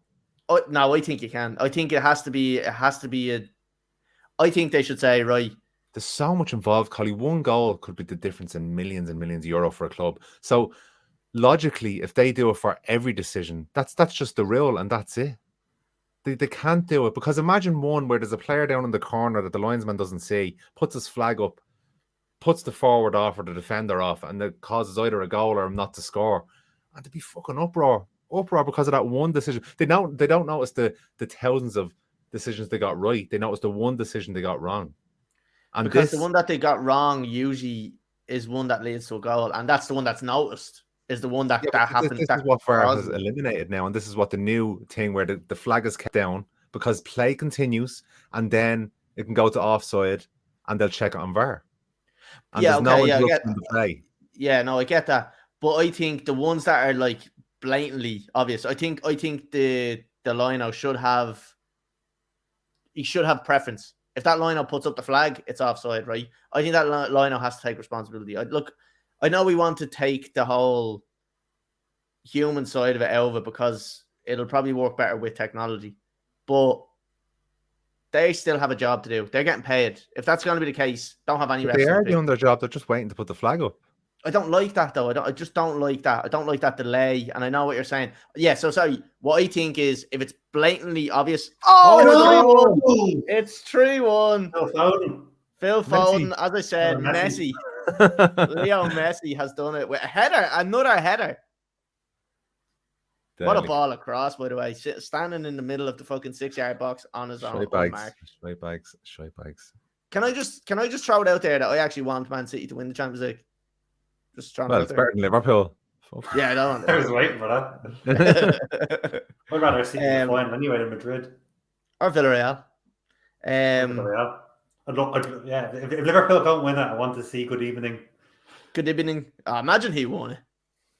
No, Pretty that's unreal, not. that would. It's That's not. Great fucking ball in. Fernandinho, was it? Fernandinho.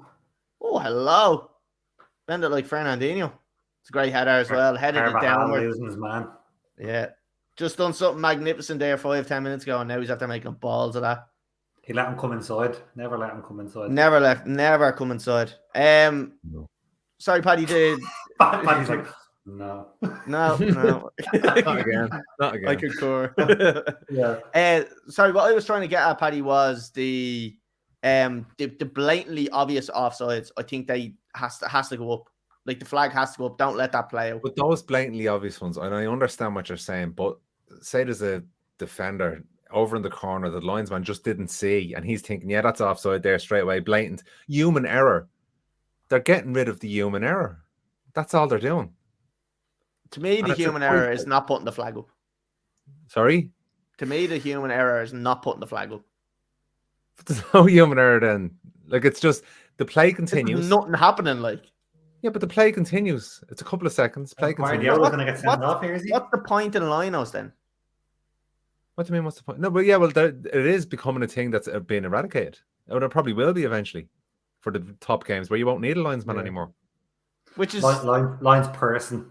Or person, yeah, come on. Yeah, that's evolution. Like the game is evolving, and this is probably what will happen with technology. So eventually, you might have any referees. So, like, you're obviously a supporter of VAR, Paddy. I'm a supporter of trying new things to improve the game. Shut up, Paddy. Here for Real Madrid. Vinny Jr. Vinny, hello, it's 3-2. What is he doing? Why is he not closed down? This is outrageous. The man with the ball is the most dangerous person on the pitch. And he literally ran about 40 yards with the ball with nobody attacking him and two defenders just dropping off. 99 pace on FIFA. So, Paddy, you're in favour of VAR and that kind of what it's going to be developing. Because I think it's much better. No, like last season, no, but this season it's much better. And once it keeps evolving in that fashion, so it's getting better and better. Yeah, absolutely. I think. It's you're for getting rid of the linos. No, you said to me what's their use. Maybe eventually they won't be needed anymore because with the cameras and all, they're really not needed anymore. They're not. Like the only thing they can be useful for is a tackle now that the referee mightn't have a view of on that side. So if that's the case, then you have a linesman on either side, like on both, like 4 linesmen. Lines person. So my question to you then about that is, do you not just let every tackle go and then just say, right, well, we're letting every offside. No. And then Paddy, you let every tackle go and you have a fella sat like that. Never seen a Paddy power. It's looking deadly. Look, Paddy, I get what you're saying about the whole evolution of the game and stuff like that, but there is certain aspects to it that I just still believe are really need either an upgrade in what they're doing with it, or else a rewrite of the rules to adapt to VAR. But lads, do you not think the changes made from over last season to this season have made it much better? I just think they're doing it a bit quicker. People hated it last year. I hated it. Could not stand it. And this year, this season I celebrated a Chelsea goal 3 times, and I think the game finished in the low. Or whatever it was. But should they have been ruled off the goals? No comment. Is that the cup final, is it? What? Is that the cup final? The Lukaku offside, but not offside? Yeah, it was. Yeah, it was a fucking joke. It was the bleeding FA Cup final with Liverpool and Chelsea. Cup. Or Carabao Cup, sorry. With Liverpool and Chelsea. No, actually, hold on a minute. That was not offside. That fucking Lukaku goal was not offside. You've got him, Paddy. It wasn't offside. No way. You've got him. Get them there. Now, come on. I'll go back to the fucking chat in the WhatsApp group. There was no way that was offside, and everybody agreed. VAR, man. VAR. Technology. It was offside. Fucking technology, load of bollocks. Lads, back onto this Everton and Chelsea match. Sorry, we'll leave VAR for now. So we talked about, obviously, Frank. So let's talk a little bit about Chelsea. I know you are dying to jump at this. Paddy, I'm going to let you take the floor on this because you had a lot to say to me earlier. Get it all out of your system. No, it's more, let me present this and ask you the questions because I'd like to understand. Okay. And take off the fucking stupid like fan head and like be honest with how things have went since Christmas time for Chelsea, because you haven't been the same club you were. Something happened. I'd like to know what it is. Is it the whole Abramovich thing that have knocked things off? A war in Ukraine has happened. Yes. No, not be able. Is that what has affected their form? And City and Liverpool are still unreal. So no, I tell you what, right? I have been questioning some of Thomas Tuchel's team selections over the last couple of weeks. In terms of the likes of Malang Sarr, in my opinion, isn't good enough to play for Chelsea. Ruben Loftus-Cheek isn't good enough to play for Chelsea. We have a fully fit squad there, but I genuinely think he's just trying to rotate players. We are struggling defensively, I think. Thiago Silva, look, Rudiger as well. I have to actually put a lot of it down to Rudiger. He's been wild in the last couple of games. And obviously this whole contract situation. Yeah, he is gone. He's pretty much confirmed for Real Madrid, yeah. But it seemed to me like his performances slightly dropped because he wasn't concentrating on the games. And he was wild with some of the defending. I think it was only 2 or 3 weeks ago. It was... who did we play? Who beat us? Who spanked us? Watford, was it? Brentford, sorry. And the defender between him and Rudiger, Silva and Rudiger, was shocking. Now, it wasn't actually Silva. It was Rudiger swinging his leg at the ball like an absolute lunatic. So, defensively, we haven't been as solid, which we always were. Reece James was, again, a big part of that, I think, because we lose massively when he's not there. We also, look, I'm not going to say Chilwell because Chilwell's been out for the majority of the season, so that's not an option. Yeah, I don't know. Like, it's let me ask you, lack of goals. I think a lack of a final third is a couple of questions. Would you sell Lukaku? Quick fire. Yes. Werner. Right price. No. Right. Chelsea, you always say they want instant success. They were the club that if it's not working out, they'll just get rid.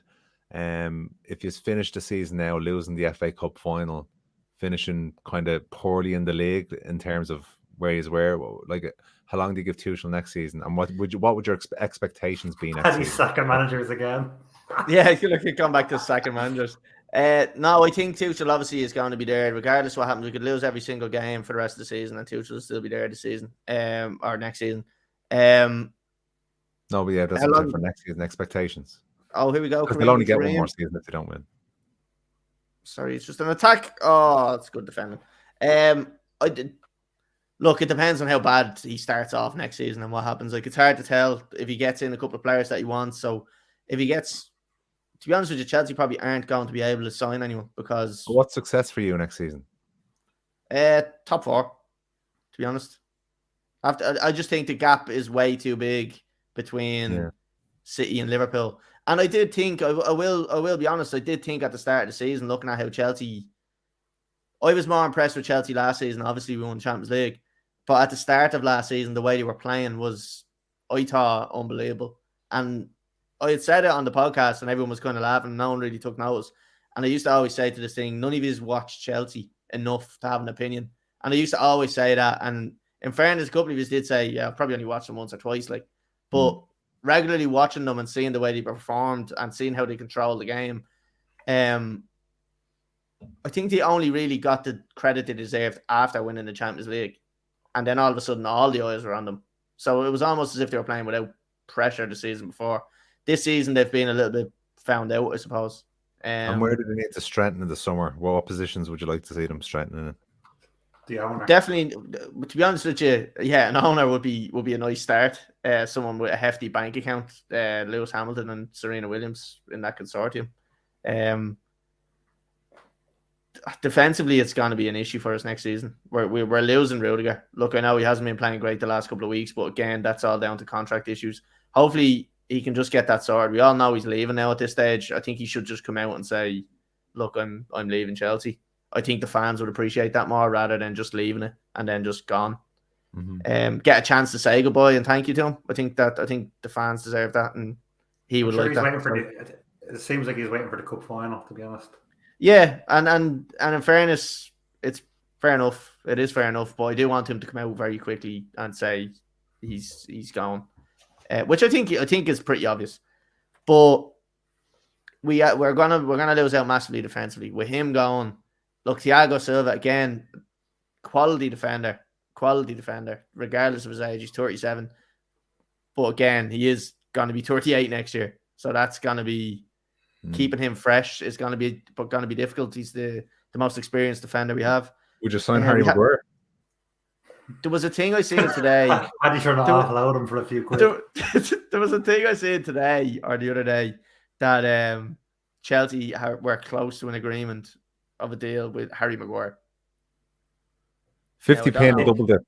The agreement was that he would never sign for them. 2 curly whirlies and a fucking packet of crisps. I wouldn't take Harry Maguire now. To be honest with you, I'd rather play fucking Jorginho centre back. So yeah, I think defensively we're gonna really struggle. I think midfield we're okay. We just keep everybody there. Kovacic is one of the best midfielders in the league. Don't care what anyone says about that.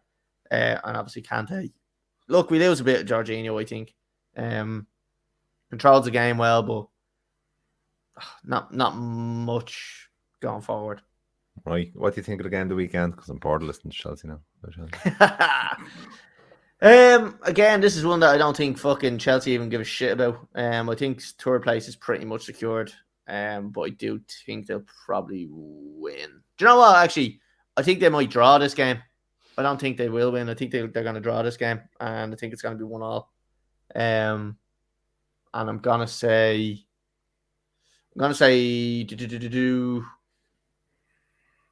Timo Werner to score. Paddy, what do you think of it? I do think Chelsea will be too strong for Everton. I've no hope for Everton. I really don't. Like with the squad of players that they have some real quality in there, and it's just something has gotten into the club that's rotten. And maybe they need to go down to rebuild and come back up, because it seems really bad at the club. Like last season, if you think of when the new owners came in and the amount of investment they made, Carlo was in there, everything was looking good. But if they just actually fell off a cliff and it's just gotten worse and worse. Benitez comes in, they think, oh yeah, he'll steady us up. He couldn't have again to save his life. That was a shocking decision. There you go. They've played pretty much the same amount of games now, or they've been in charge for the same amount of games. He has more points than Frank. Yeah. Better goal difference than Frank. More goals for than Frank. Less goals against than Frank. Benitez and Frank had the same amount of games, did they? I think there's three between them now. I think Benitez has had 3 more, but the average over the games that they have been in charge of. Do you not think Benitez brings with him a negative aura, whereas Lampard doesn't have that? Says Mr. Mourinho. Says Mr. Mourinho. Mourinho's a fucking legend. No, Benitez doesn't have a negative aura. Benitez has a negative aura in Everton because that's what I mean. Like to that Liverpool. Club. Yeah. To that club, like I don't think Lampard has that. No, so do you think then that Benitez started the Raw? Yeah, the real Raw. I mean, definitely. But why was he got in? Who was sacked before him? Ancelotti, wasn't it? Exactly. Yeah. So what happened there? Ancelotti left for Real Madrid. He left, or was he sacked? No, he left. Ancelotti started the rut because Ancelotti brought players in under the pretenses that he would be in charge. And then he left. He left James Rodriguez in this shit. He let Richarlison in this shit. He left Calvert-Lewin in this shit. I don't know if these players are, well, obviously some of them aren't there anymore. Some of them are. But they're obviously lied to by the manager who said, I'm going to be here next season. And he fucking walked off. So not the best way to leave a club, Yeah. There was rumours of James Rodriguez being a transvestite that were going around online. Don't know if you've seen any of them. apparently there was rumors of him being a transvestite. That's how much Ancelotti fucked him up. Yeah, and he wasn't coming back to football, and apparently he was going back to fucking Colombia or something to get surgery. That was genuinely a rumor that I heard about. Hamed. Oh my god! What?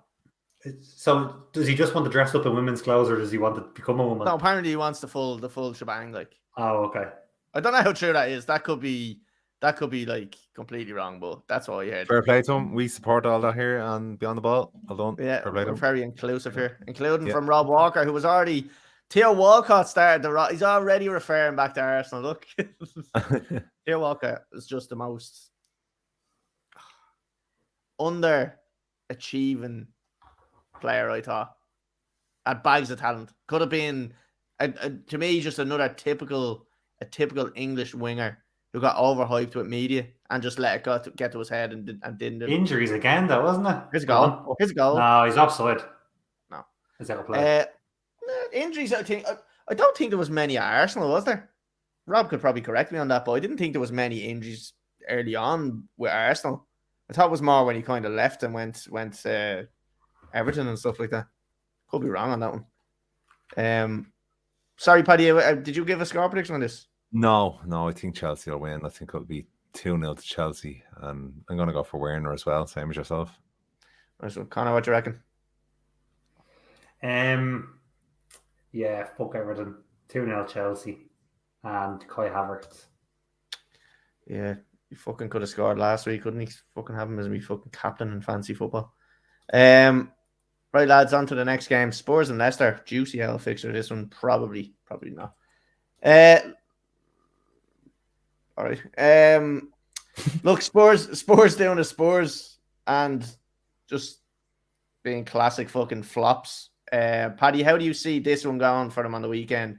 Again, you always kind of bring it up on the Leicester side of things, and you've been massively underimpressed with Leicester this season. Slating Brendan Rodgers. When does he get the bullet? Don't know. Collie, sorry to cut across. I've just checked out Theo Walcott's injury history. He basically missed 2 full seasons at Arsenal with different kind of injuries. He's got 2 pages of injuries on transfermarket.com. Almost as bad as fucking Diaby. Yeah. There's like. So yeah. What years were they in between 2008 and 2017? He essentially missed 17. He essentially missed 85 games. Okay, so 2017, right? Fair enough. That's kind of the later part of it, like, but 2007. But yeah, but look, a massive gap there in between, like, do you know what I mean? So there's not a. Oh no, sorry, there was loads of injuries in between. That was the time he was at Arsenal and he was getting injured. He had a. Oh, sorry, we have a comment in there from Rob. Collie, more importantly, you do the box on Saturday. Any chance of a notification? That's where you subscribe and hit the little bell notification icon thing on YouTube there, Robert, and you will be notified every time we go live. There you go. There's a little tip for you. Even though some of them you have to watch Paddy and Conor play Bleeding Halo. Yeah, that'd be a good one though. No, not on YouTube. It hasn't been on YouTube, only Twitch. You only get that stuff on Twitch. There's massive content going up there now in the next couple of weeks.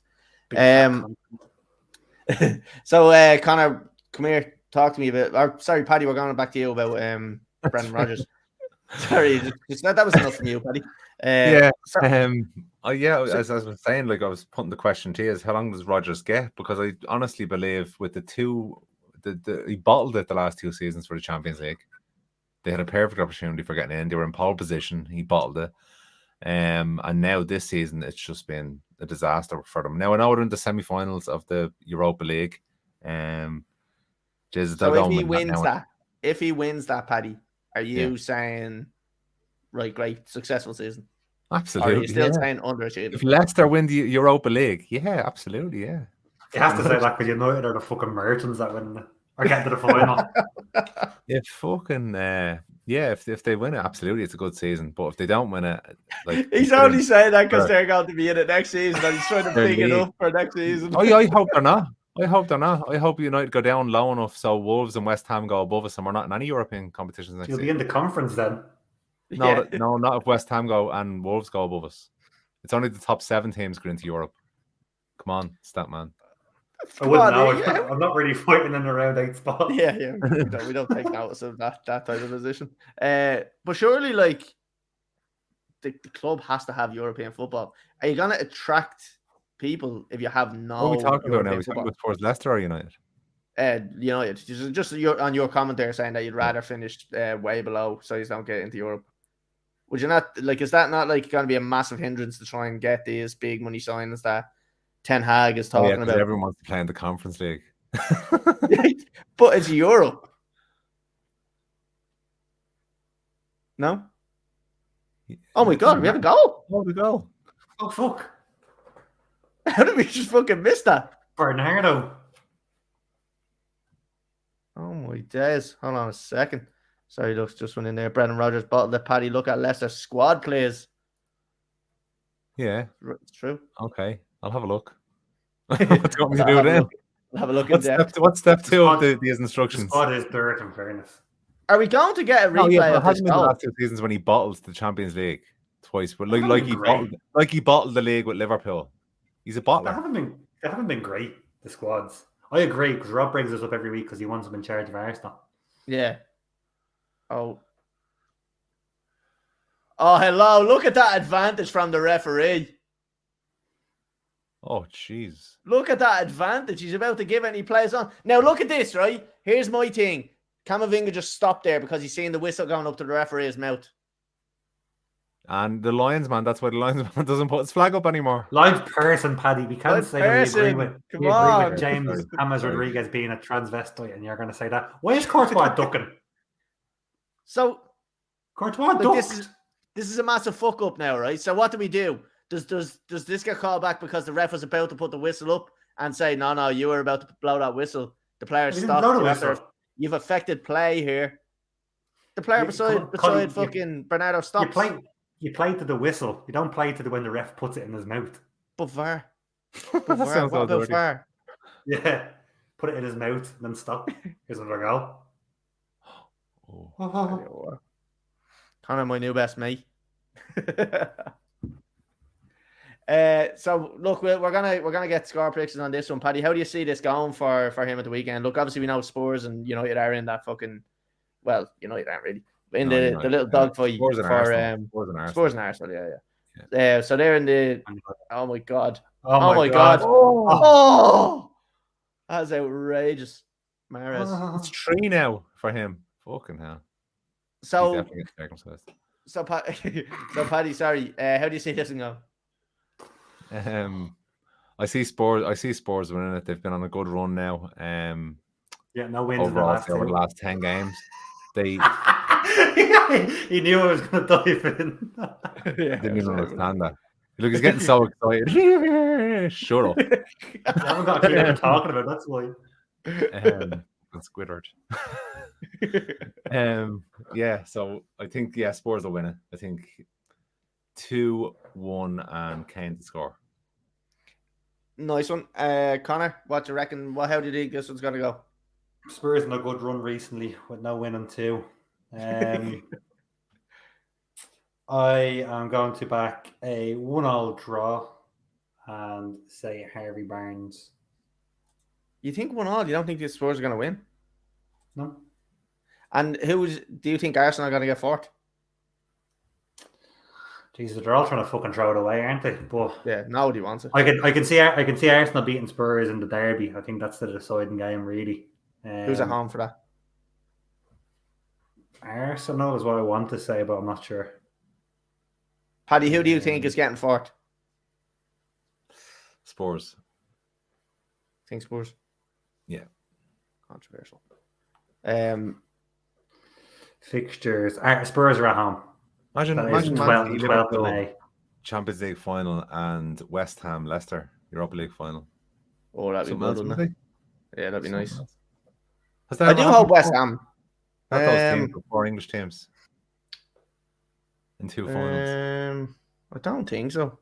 I'd be very surprised. Definitely not the 2 English teams in the Europa. Yeah. Can't be 2 English teams in Europa. What? Chelsea, Arsenal. Remember Chelsea beat Arsenal in the Europa like 4-0. Oh yeah, but I know. But like this year, there can't be 2 in the Europa because Ting are in the conference. West Ham are in the Europa League. Oh, they're in the Leicester in the conference. Yeah. You sure? Yeah, Leicester. It's West Ham against Eintracht Frankfurt, and the other game is Rangers against. Oh, apologies. I thought Leicester were in the semis of the second. No, they're in the semis of the conference. Oh, like lads, It'd let's be call great it to have one in each final. Oh, let's call it a spade Yeah. a spade. This conference is absolute bollocks. Like, Yeah. It's a new Intertoto Cup. it's a load of fucking horseshit. Like, fuck off, Jeffrey. Is it being brought in as a? So what happens now? Is that still applicable when the new Champions League format starts? Is that next season, the new Champions League format? No, 24. 24, 25. All right. It's not for another 2 years. So so that's a preamble to the new Champions League starting. So we're going to go into 2024. We're going to have maybe the Europa League will be gotten rid of because we're going to have extra teams in the Champions League. Ooh, could be. I reckon they'll get rid of the conference and they'll keep the Europa League and it'll just be lower teams. Move it down. Yeah. They'll fill But it up. I'm just thinking about the conference being so new. Yeah, but they still need to have somewhere for Dundalk to go for fucking 4 nights a fucking year. You know, on a European holiday. Yeah. Rovers. You might get yourself over to bleeding Latvia or something for a game. Azerbaijan, me organs or something like that. Yeah. Bucharest for a weekend. Looking up the tickets for Azerbaijan, couldn't even fucking find them. Like, it's ridiculous it was. Oh, here's an attack. Here we go. Kareem the Dream. Kareem the Dream with a great ball across. Do you know what I mean? Like, he's doing everything right. Comment in, Cody, get that Adidas top off you now. Spurs to finish 4th from an Arsenal fan. This is my favourite Chelsea top that I have, by the way. Yeah, but he's just doing the thing where he says, I can't say Arsenal are going to go up. I get it. Captain's armband. Captain's armband, Rob. Just want to show you this. Captain's armband signed by John Terry. Oh, hold on. Yeah, it is. It's all I wear sometimes. How'd you get that from John Terry? It's not signed by John Terry. That's scribbled by his man. Fucking signed by John Terry. Scribbled by your man. Handball. It is a very bad That's me a penalty. He's giving it. Yeah, a pen. We have a pen. This is an absolutely ridiculous game. Where are these two teams even in this? Real Madrid will be rubbing their hands when they get out of 4-3 here. Kareem the Dream. Pep is fucking deflated now after this. What a game. Holy shit. If Madrid can get out 1 goal behind, they'll be fucking delighted. Yeah, they'll be laughing. But Jesus Christ. Like, was it though? Was it? Very unlucky. His head first, but why is his hand there? Handball. It is. Why is his hand there? It's very unlucky. It's definitely a handball. Why is he bringing his hand up? Like, that's almost like a little teapot. Yeah. Is he giving him a card? I thought he was bleeding sending him off there. He was going to get yellow. So we're in the 80th minute. We have a pen. God, that's Paddy's signature all day. It is a very bad signature. I did win it on a competition that John Terry ran on Instagram. But your dad ran. You paid him 50 quid. Yeah. But yeah. Very, very happy with that. Here we go. Your dad won it. Yeah, my dad won it. I won it. This is like when you were a kid and your man dad sent you a Valentine's Day card. And they just it's like with the goldfish guys and say, "Oh, we got a friend from or we got something else." Got a friend from whatever. I think Conor just kind of sitting there going, "Those Valentine's Day cards weren't from girls." I'm still getting them. Oh my God! He's done a panika. He's an absolute filthy animal. Oh. How is he dirty man? I thought it was going over for a second. He is a filth bag. Absolute horn. Oh my God. The lesbian in goal just absolutely disgusted by that one. Of course, we are acceptance of all types of sexualities. Oh, lads, that's filthy. That is filthy. That is naughty, isn't it? Fair play to him. Lads, let's get me some balls. Oh yeah, his balls. It's like Randy Marsh jumping around on his own balls. Oh yeah. Score prediction on this one. Conor, did you give me one? Yeah, 1-0. All right. I'm going to say Spurs are going to win this one, lads. I'm going to go with 2-0 to Spurs. And I'm going to say Son to score because I don't have him in my fancy. I took him out and he's banging goals in. And I'm not going to put him in. So I hope he scores. I hope he doesn't score. but I'm going to say he's going to score because if I'm right. Move on. Do you know what I mean? Right, lads. Listen to that. Holy shit. That was very complicated. An aneurysm.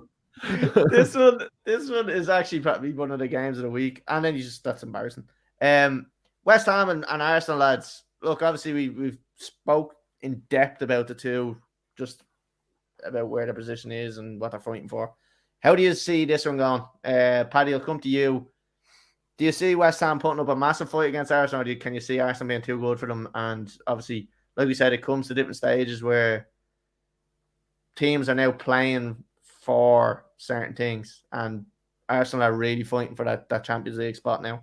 I know West Ham are within the shout, but probably not. Yeah, but West Ham are still fighting for a Europa League spot as well. Yeah. So yeah, there's loads to play for. And I think David Moyes will have he'll really, really want to win this game. Like every game, I suppose. But I mean, he wants to finish the season strongly. He wants to keep momentum going, especially for the Europa League. So he won't want to be losing games. Absolutely not. This is a derby. I think it's going to be a really good game. I think West Ham might pip Arsenal because Arsenal's inconsistency. I think is what makes me pick Spurs over Arsenal, because it's like they're just on a bit of a run. Yeah, they're doing great, and then they just play absolutely terrible. So I'm going to go West Ham win 2-1. I think Arsenal will score and Antonio will score first. Paddy, I have to admit, at the start of the season, were you not massive advocates of Arsenal? Yeah. And the tune has changed big time. Well, yeah. Oh, his goal! Oh my God, absolute sitter. Corner. Yeah, I thought their inconsistency is bad. Are they better than they have been in previous seasons? Not as good. I thought they'd be much better because of no European football. I thought they'd have a lot more time to focus on each game to prepare. I thought that's what Arteta needed because he was a very technical coach. But I'm not seeing the progress I thought I was going at the start of the season. But again, he's not going anywhere. I think he will improve again next year. But yeah, what can I say? I was wrong at the start of the season. I don't know. I think they've probably done better than I've expected them to do. Like, I was probably expecting Arsenal to be 6th, 7th at this stage. Like, I wasn't actually expecting them to be in that kind of position now. Looking at their squad with a very kind of underwhelming squad, but now kind of people are stepping up to the plate. The likes of Smith Rowe, the likes of Saka, who are all showing that they've a bit of talent. Look, they lost Aubameyang midway, which isn't ideal, and they've still kind of held their own to an extent. Rob says solid draw, 2-2 or 2 average teams. So Rob's gone with the draw, and being an Arsenal fan. So sorry, Paddy, did you give me a prediction? I did 2-1 to West Ham because it's in West Ham. West Ham are at home, so 2-1 to West Ham, and Antonio to score first. Okay, Conor, what do you think? West Ham have been disappointing in the league, not so far, but recently, I should say. And yeah, I agree with Paddy there. Arsenal's inconsistencies don't help, and this is probably one of those games on paper that looks like Arsenal are going to lose the same way like Southampton recently enough as well, where they got bashed. But they played well against United. Not that hard. It didn't. Norwich played well against United. It didn't take much for them to turn over United, but I watched the game the week before against Chelsea. I thought Arsenal this is probably one of the best games Arsenal have played in the last couple of years. Not because Chelsea didn't play particularly well. They probably still could have beat them if they were on their day. But they did what they had to do. They saw the game out in the end, even though they struggled halfway through it. They're professional. This is a game that I fancy Arsenal to win and then hopefully put the pressure on West Ham so they have to go and beat City next week.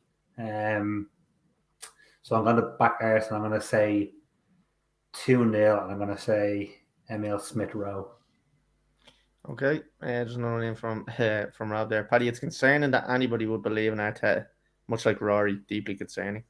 Look, Arteta won the FA Cup with Arsenal. I just thought they'd kick on. No European football, what they needed, because they were playing in the Europa League for so many years, Thursdays and the weekends. I just thought was stopping any progression.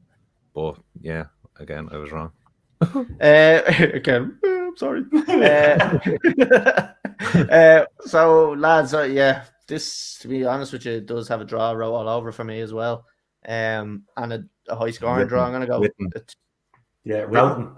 Not routing all over. Row all over it. What did I say? Row all over it. No, I'm gonna say row. I'm gonna stick with it. I'm sticking with it. Lads, draw row all over this one. 2-2 draw. I'm going with, and I'm going to say Souček to score for West Ham. Now is the moment we all want. The last game, Manchester United versus Brentford. Save the worst for last, huh? Paddy, obviously, big news coming out this week that United have obviously agreed a deal with Ten Hag to take over as manager. What is your initial thoughts on Ten Hag taking over? It feels like it was announced about 4 months ago or something. I don't know. Every week is like a year following United now. It really is. So what's your thoughts on him coming in? To be honest, I have no idea. I can't say. I don't watch Ajax ever. I don't know what the Dutch league is like. So I can't even. A lot of United fans will claim they're hardcore. I know that. I know, but I'm not one of them. I'm not, and I'm going to admit it now that I'm going to say, like, people, like, I've read stories where they say he's very progressive and stuff. Blah blah blah. He was in the youth academy. He says line in person. He was in the youth academy at Bern when Pep was there, which that means jack shit. He was Steve McLaren's assistant at FC20 when they won the league. So to be honest with you, pedigree of coach, I don't know. It's a gamble. It's a gamble.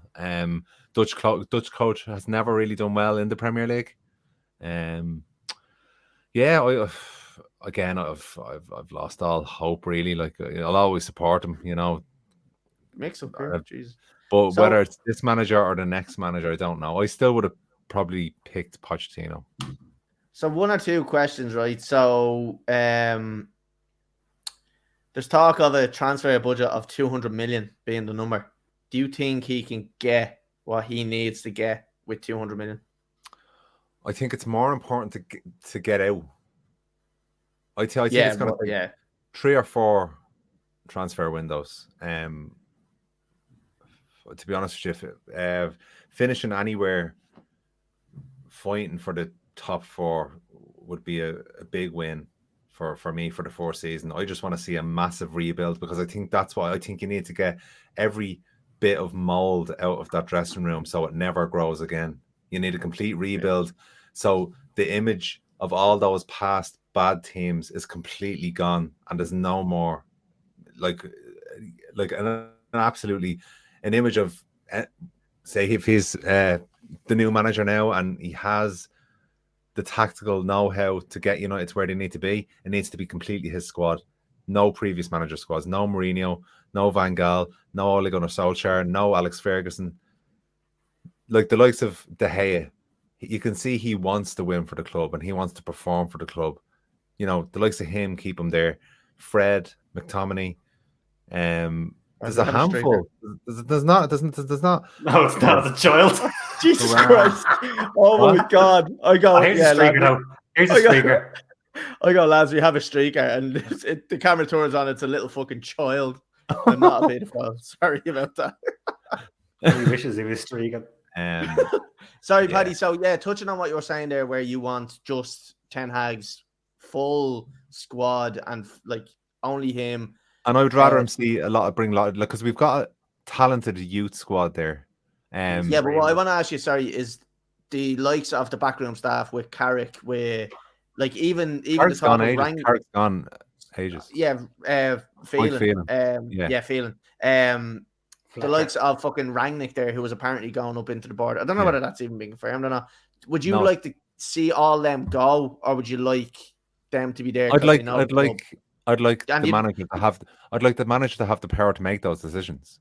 Yeah. If he thinks Steve McLaren is coming home.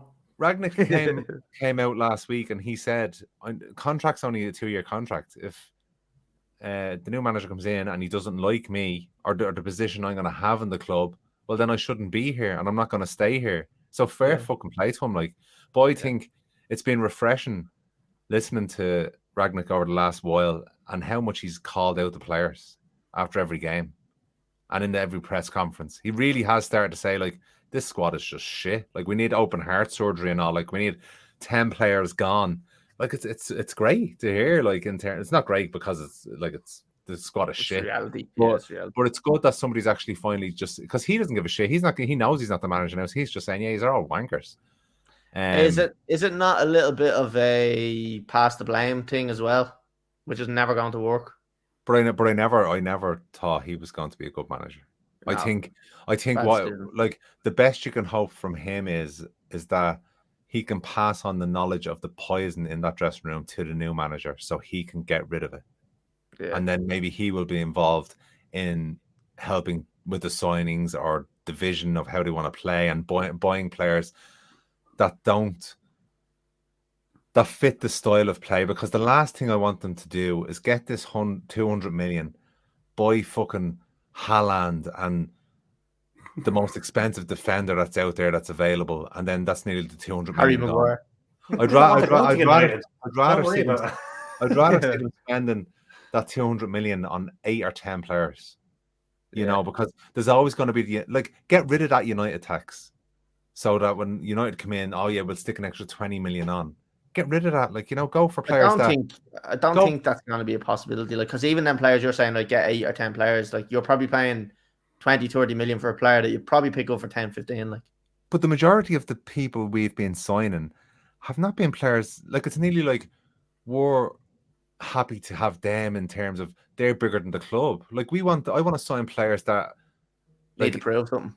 Yeah, and it's they're amazed to play. I'm here at Manchester United. I'm going to prove myself, and I'm so appreciative to play for this great club. Not be they signed me for 80 million or 100 million. I'm bigger than the club. Fuck off. Get out. Yeah. I don't want you there. So, looking at kind of, obviously, we're talking about the backroom side of things. The players, who, if you're the manager, are you telling get rid of them? I want your full list of players. Who would you get rid of? I'll only go from all right, okay. De Gea you'd keep. At the back, Wan-Bissaka, you might keep him as a bench player. I don't think we have a good wing back whatsoever. I think Dalot is no use. I think Tellez is no use. Shaw I'd keep Shaw. Wan-Bissaka I wouldn't keep. So those 3 I'd get rid of. Dalot maybe I'd keep as a squad player, but Tellez and Wan-Bissaka would be gone. In the centre, then Maguire would be gone, Jones would be gone. But something must be happening in training with Boy, because he can't buy himself a game, so he'd be gone. Can't buy himself a game. I was going to say a minus that. Lindelof and I said Maguire would be gone. Lindelof and Varane are probably the only 2 centre backs I'd keep, and Lindelof would only be one that I'd be using for cup games. Varane, I'm sorry, very questionable. Oh yeah, but that's everyone's been questionable. Fernandez as well has been questionable. Look at his 4th season when we finished second last year. Yeah. All right, then. And there was a thing. There was a video I put up on TikTok. We'll be wrapping up now in the next 5-10 minutes anyway, because the match is over, so it's finished 4-3. But that was one thing that I did put up on TikTok, and it kind of triggered a couple of United fans that it said that Fernandez had kind of stepped away from that leader role because Ronaldo came in, and it was almost like he'd just given up and just allowed him. He just kept up the moaning, but then just lost the leadership and the dictation of the game. I thought. I think it's more because you see it in Portugal as well. I think Ronaldo is Fernandez's hero. Yeah, that's what it's like. He's nearly in awe of him. The shadow Ronaldo brings over Fernandez is just too much to bear for him, and he can't perform under Ronaldo's shadow. So moving on to the midfield then really quick. I'd keep Fred. McTominay is one I want to ask you about. McTominay? Yeah. Would you keep him? I think he could be developed into a great midfielder. A really, really good midfielder. Absolutely. He's very, very young still. And I think he has the passion there that he wants to play for United. I'd be at least giving him another couple of seasons to see what Ten Hag can do with him. Van de Beek will be back. He played very well under Ten Hag, so I'd give him another chance. Absolutely. Fernandes is there, so that's all we need in terms of the main four midfielders. You'd keep Fred, yeah? Sorry? You'd keep Fred? I'd keep Fred, yeah. Okay. Yeah, I would keep Fred. I think he's a good squad player. On the wings, I'm trying to think. We don't really have any wingers, really. Do we? Really?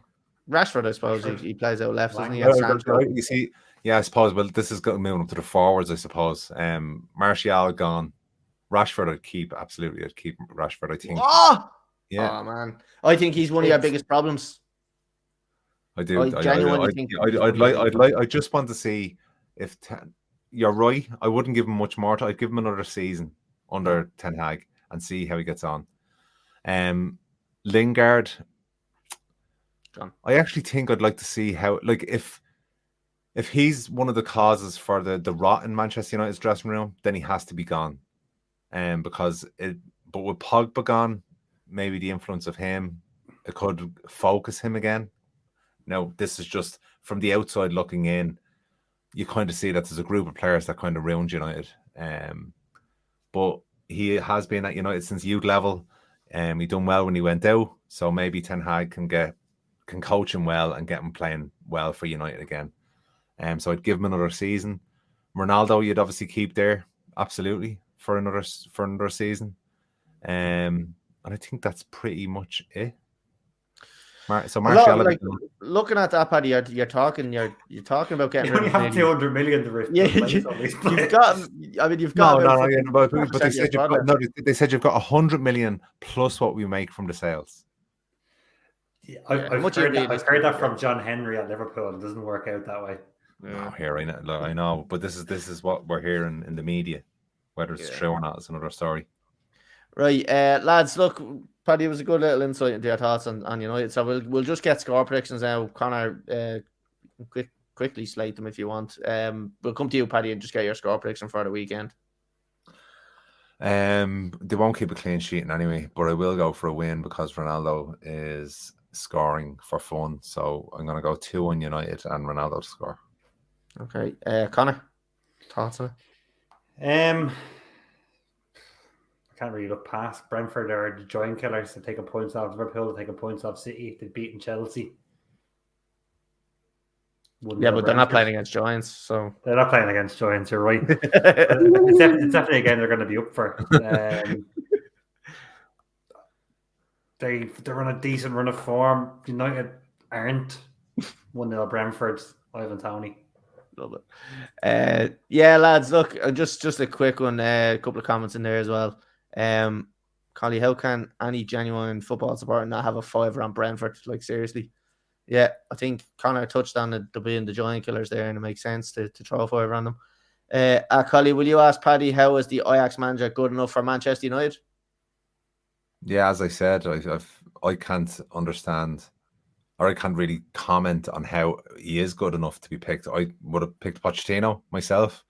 So yeah, I can't answer that question. I don't know if he is going to be good enough to gamble. Yeah. I feel pretty much the same as this listener writing in now. I feel that why is he good enough? I don't understand. Yeah, like, well, Ajax, it's almost like Celtic and Rangers. If you're a manager, them two don't really get it. If you win the league, I probably could have done it myself. Sorry, we'll move on. Fred to be kept. Paddy, get that guitar back out. We're going to end on. Lads, look, I'm going to go with a 1-0 win for Brentford. And I'm going to say Ivan Toney to score as well. Paddy, Conor, I think I just went same as you, did I? Yeah, okay. Right, lads, look, it's been a good little good episode there. Obviously, we've done the watch along, so an extended version. Hopefully, if anyone's listening on Spotify, we haven't bored you. Like Lord of the Rings or something. Fuck me. Yeah. Look, anybody that is listening, anyone that is watching, if you're watching on YouTube, Facebook, Twitter, make sure you follow, subscribe, like it, and share it with your mates because, be sound. We'll be back next week. I'm not sure if there's any matches on next week. We could be doing another little watch along. The semi-finals are on. So Liverpool, the second legs. I think so. Okay. Let me just double check real quick, just so we have. Yeah, Liverpool, Villarreal. I may not be available next week. Okay, well, we'll try sort something out when it comes closer to the time. We'll see. I may not be available either, depending on how the first leg goes. Right, so look, we'll make decisions during the week and we'll inform everyone. Again, Rob, as we were saying there earlier, if you are following us on YouTube, make sure you hit the little bell icon. That'll tell you my bell, Rob. Touch our bell, please. Right, we'll be back at the same time next week, hopefully, and we will talk to everybody then.